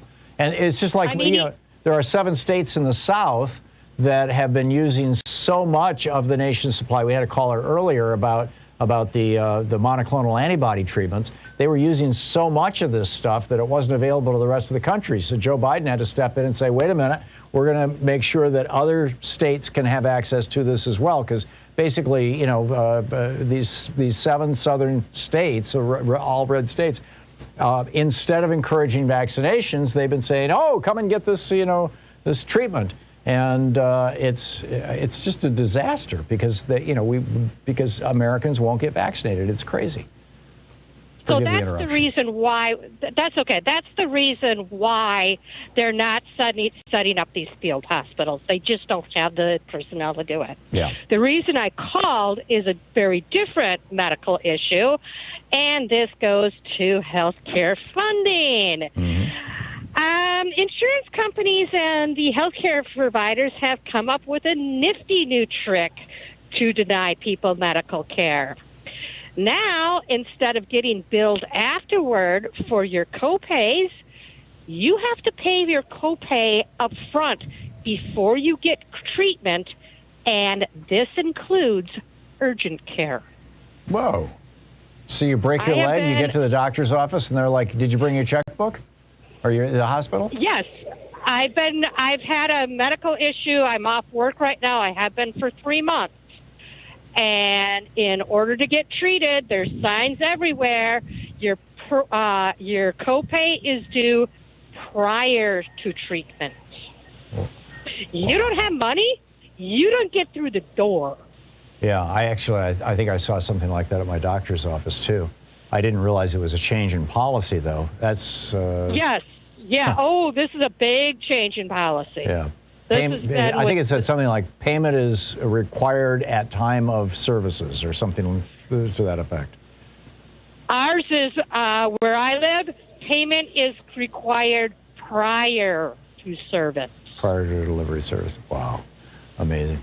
Well, here we are. You know, welcome to the world's most screwed up healthcare system, Margie, which is why I wrote that book. All the way around. I'm sorry. I'm just so disgusted right now. I'm ready to spit. Yeah, I'm with you. Margie, thank you for the call. It's always nice to hear from you. Thank you. Michael in the Bronx, or Bronx, I guess it's called now, Bronx, New York. Hey, Michael, what's up? Hi. Yep, still the same old boogie down Bronx. So I, too, have to chime in on the upcoming... Michael, I'm having a hard time hearing you. Can you hear me now? Can you stabilize? Yes, sir. Can you hear me now? Okay, yeah. I'm just pressing the microphone. I'm sorry about that. So, likewise, with tomorrow's GOP rally at the U.S. Capitol. Right. Now, just like January 6th, they said they're coming armed because it's a Second Amendment right to bear arms, switching that around. But the thing is that they had the audacity to demonize Black Lives Matter, who was never, ever armed. Everyone that marched with them was peaceful and totally unarmed, despite being physically assaulted by the pro-Trumpers, which included some crooked law enforcement. So I don't want to hear these right-wingers say, well, we have to come armed because we don't know what we're going up against. It's totally on the defense. I say hogwash. If the Black Lives Matter and those on our side, the Democratic side, can go to rallies and do peaceful assembly and be totally unarmed, why can't they? You know what I'm saying? I suspect they will, Michael. I think tomorrow, it's like, Mike Lindell and Rudy Giuliani and Michael Flynn, and there was the whole, the old gang all got together I think it was last weekend, maybe the weekend before. And they were expecting 10,000 people. They had this huge venue that they had rented out, and giant speakers and a huge platform and everything. And they were literally planning for 10,000 people. 300 people showed up. I think tomorrow is going to be something very, very similar. And an earlier caller said, yeah, and it'll be a kind of a non-event, and it'll be peaceful. And then Fox News will start using that as their B-roll, as the video that they run in the background whenever they talk about January 6th. And I think that that's true, too.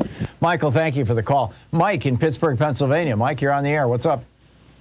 Yeah. Hi, Tom. I was thinking, why hasn't Congress either passed a law or some form of incentive to get home builders to put on all their new construction solar panels? I think it should be part of building codes nationwide. I completely agree with you. I can give you the answer. More than half of all the energy companies in the United States, more than half of all energy providers are now for-profit corporations. And the Supreme Court has said that these corporations can, pour money down the throats of politicians without limit because they are persons, So that's why, in my opinion. United, I know. Yeah. Okay, well, listen, thanks for your information. Yeah, thanks a lot, Mike. I completely agree. I think it should be an absolute requirement. You know, you've got certain standards of code. You've got to use copper instead of aluminum wire. You got to do this and that and the other thing. You know, you have to roof every new house with solar panels. It just makes sense. In fact, they now have solar shingles. Gordon in Stamford, Connecticut. Gordon, what's on your mind today? Hello, Tom. I have an idea for what I call a public opinion law. Congress should pass a law which says that if more than 2/3 of the population are in favor of a certain issue, then that issue must be debated and voted on in the House and the Senate. That's interesting. How would you determine that 2/3 of the population wants something? I mean, wouldn't that just like kind of open the door for special interest groups to create demand by advertising really heavily? Like, oh my God, there's critical race theory coming, and it's going to turn all our white kids into zombies, and you know, millions of dollars of advertising so that finally everybody gets together and then Congress bans it. I mean, wouldn't that be subject to manipulation?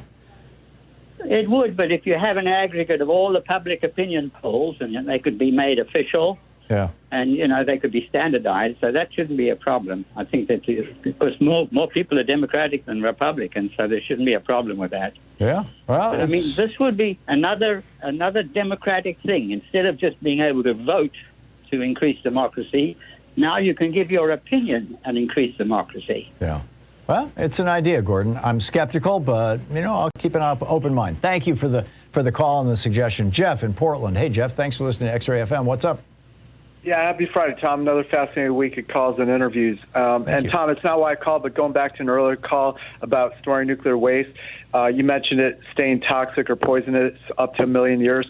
It made me remember something I read a few years ago about how Germany, I think they've decommissioned all their nuclear plants, and they were trying to figure out how, not only how they would bury the nuclear waste, but also how they would properly market to warn future civilizations up to 1 million years from now. You know, recorded civilization is only 12,000 years old. So, you know, as I've said before, greed has no foresight. Yeah. And it brings me to my question for you, Tom.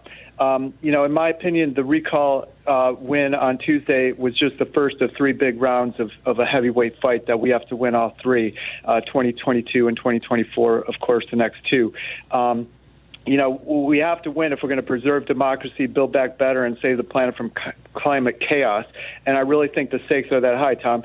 So it's hard to fathom how these blue dog Democrats in Congress are. They're so blinded by their own greed or cowed by their corporate overlords that they think they can keep on triangulating like it's the 1990s, you know, as if the same kind of neoliberalism didn't lead us to Trump and the January 6th insurrection. Exactly. Apparently it was Dan Quayle, of all people, who talked Mike Pence away from throwing democracy off the cliff. So, Tom, despite what you wrote in your Hartmann report today, do you think, you know, Biden can get these blue dog Democrats to get beyond their own self-interest, read the writing on the wall?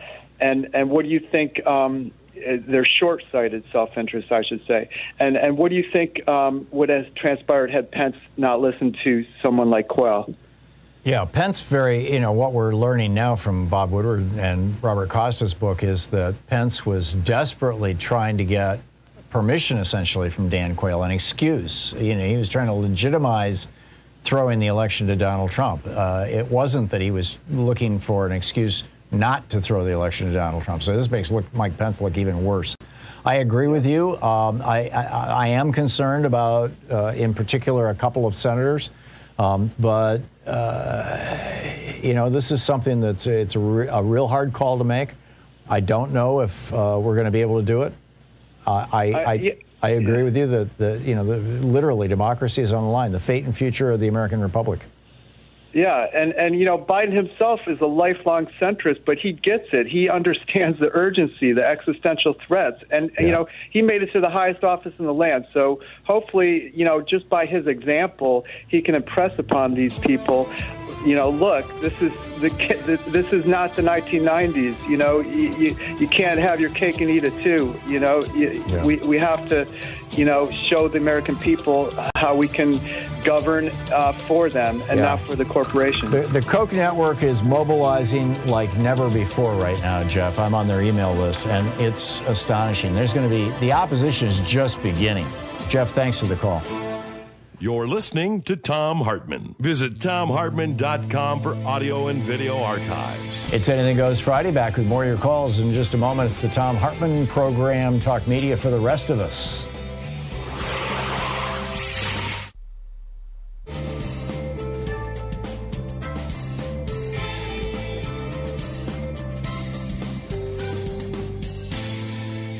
And welcome back. Jim in Phoenix, Arizona. Hey, Jim, what's on your mind today? Well, I thought it was almost funny that today is Constitution Day. Right. 17th September, 1787. And how many calendars have you seen it on, and when do you hear about it? Yeah, 0. Right. Now, after I say that, then why should everything be so complicated? Capitalism has to be dead. Everybody's afraid of it. Everybody is afraid of losing capitalism. Put socialism in front of it and just do it. Let's just quit talking around it and making everything so complicated. So when you say socialism, Jim, what do you mean? Give everybody the money they deserve. The First Amendment says that money is free speech. Where's my free speech? I have to have as much money as you and everybody else. I'd say that's pretty much socialism. So are you suggesting that the government should take all the money and just pass it out equally to everybody? How does I mean, this is a serious question, because I agree that capitalism has failed us badly. And I agree that many of the elements of socialism are robust public commons that is funded by tax dollars and using the tax code to reduce inequality, like they've done all across Europe, in particular in Scandinavia. I think those are all good things, but they're not necessarily mutually exclusive. Those countries are also capitalist as well as socialist. So in your mind, what specific steps do you think that we should be taking? Hey, it's as easy as heck. You just heard about Kucinich talking about the man yelling about Jesus and everything else and love. I mean, let's get real. First of all, racism. We shouldn't even talk about it. Genesis says there's one race, the human race. Well, we have to talk about it as long as, white racists continue to promote it.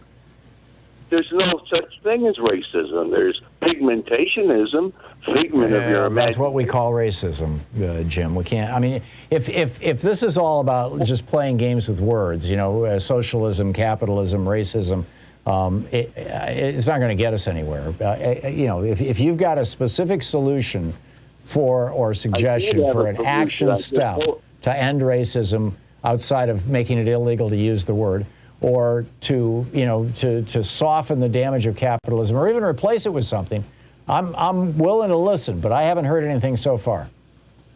Well, that's because you're trying to be. Listen, it's easy to be a man of words, but you should also know source. And I'm not in the Old Testament where it says, "Don't make you weary of many books." I'm in the New Testament. You just mentioned Jesus. And also, Kucinich looked out the window and when he was mayor and said, "Hey, is that river on fire?" Yeah. Go ahead. Yeah, no, we've got some serious problems, and Jim, thank you for the call. And a lot of our problems are coming out of the way that capitalism has been twisted by going back to what in the late 19th century, early 20th century was referred to with the French phrase laissez-faire. Basically unregulated, let the market decide, let the billionaires run everything. Capitalism. Now we call it Reaganism or neoliberalism. And in my opinion, that needs to be challenged, and it needs to be put back in a box. And capitalism is always going to try and claw its way out of the box. That said, capitalism is also responsible for an awful lot of the progress that we've seen in the last 200 years. And so I think we've got to figure out a way to coexist and regulate this dynamo, but this beast. We'll be right back.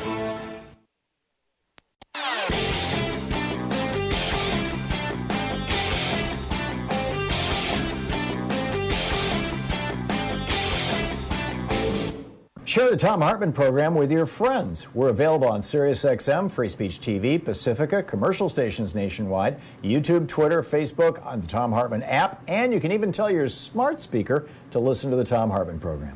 The media is pushing this crazy narrative that with regard to masks and vaccines and COVID and all this kind of stuff, that America is divided. Like, half of us want masks and half of us don't, or half of us want vaccines. It's just not true.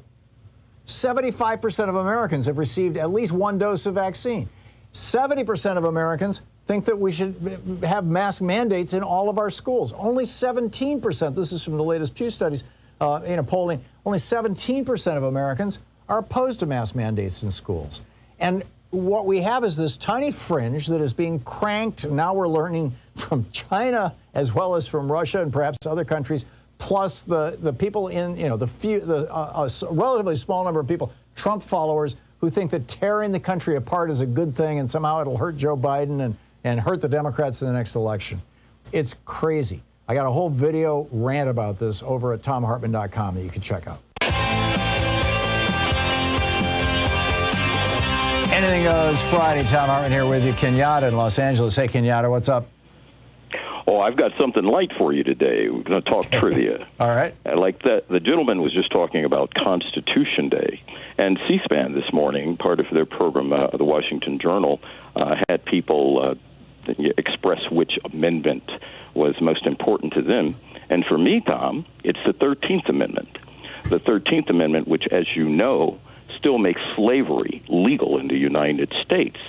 And most of the people in prison are disproportionately the very same people, my ancestors, who were slaves in the first place. Yep. So I wanted to kind of put that out there, and also tell you this: you're familiar with triskaidekaphobia, fear of the number 13. Mm-hmm. You go to a hotel, it goes from the 12th floor to the 14th floor, or it's the garden or whatever. Never 13. Flights don't end in number 13. Whatever. This is very widespread. Do you know on the flag there are 6 white stripes and there are 7 red stripes? And these are also known as pales. Those represent the 13 colonies. Isn't it interesting that juxtaposed to the 13th Amendment? I'm sure it's just a coincidence, but it is very interesting, don't you think? It is. It is. My understanding, there's various kind of origin stories about the fear of the number 13. But the one that I give the most credence to, and again, nobody can say this is definitely it, but in the book of Esther, as I recall, the Egyptians, I'm going to mangle this story, but basically, this is the story of Haman, and Haman was this bad guy who was going to kill all the Jews, and Esther was the queen who was secretly Jewish and the wife of the king. And it wasn't Egypt, it was some other country, but whatever. And she outed Haman to the king, saying he's trying to kill me because I'm one of the Jews. And Haman had built this gallows. He'd talked the king into building a gallows, and he was going to have this mass hanging. And once she told the king that Haman was trying to kill her, the king had Haman hanged. And the story is that was on a Friday the 13th. Mm-hmm. And so the Jewish folks were saved on a Friday the 13th, and therefore the Catholics decided it was a terrible day. So what do you think? Well, I think that 13 is a bad motor scooter.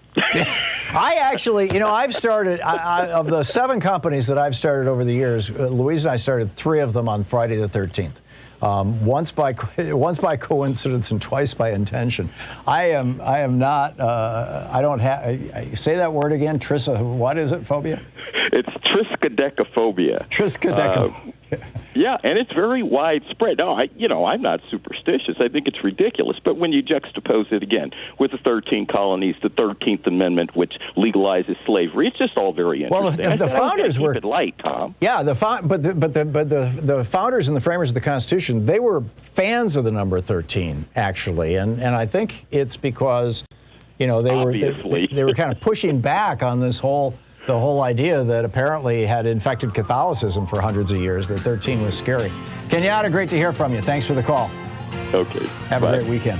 Okay, thank you so much to Louise Hartmann, Sean Taylor, Nate Atwell, Jamie Holly, Joyce the Hammer Nance, Nigel Peacock, Sue Etnothicket, Patrick Hoyt, Geraldine Halbert, Ron Hartenbaum, Chase Spross, Nicholas Miller, Pat Sweeney, Jabbermocky, Jay LeBlanc, Connor Arroyo, and Carne Verde.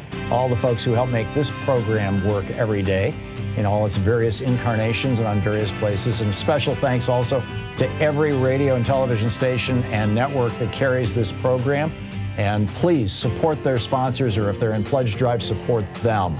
We'll see you on Monday. Have a great weekend. Get out there, get active, tag You're It, and be careful and be nice to people. We'll see you on Monday. You've been listening to Thom Hartmann. For audio and video archives, visit thomhartmann.com.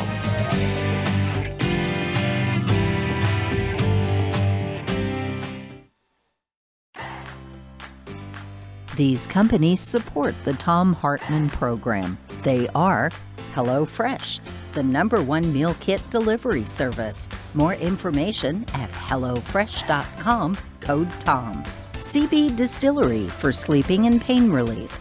More info at cbdistillery.com, code TOM. Dinovite, only the best all-natural pet supplements. More info at dinovite.com.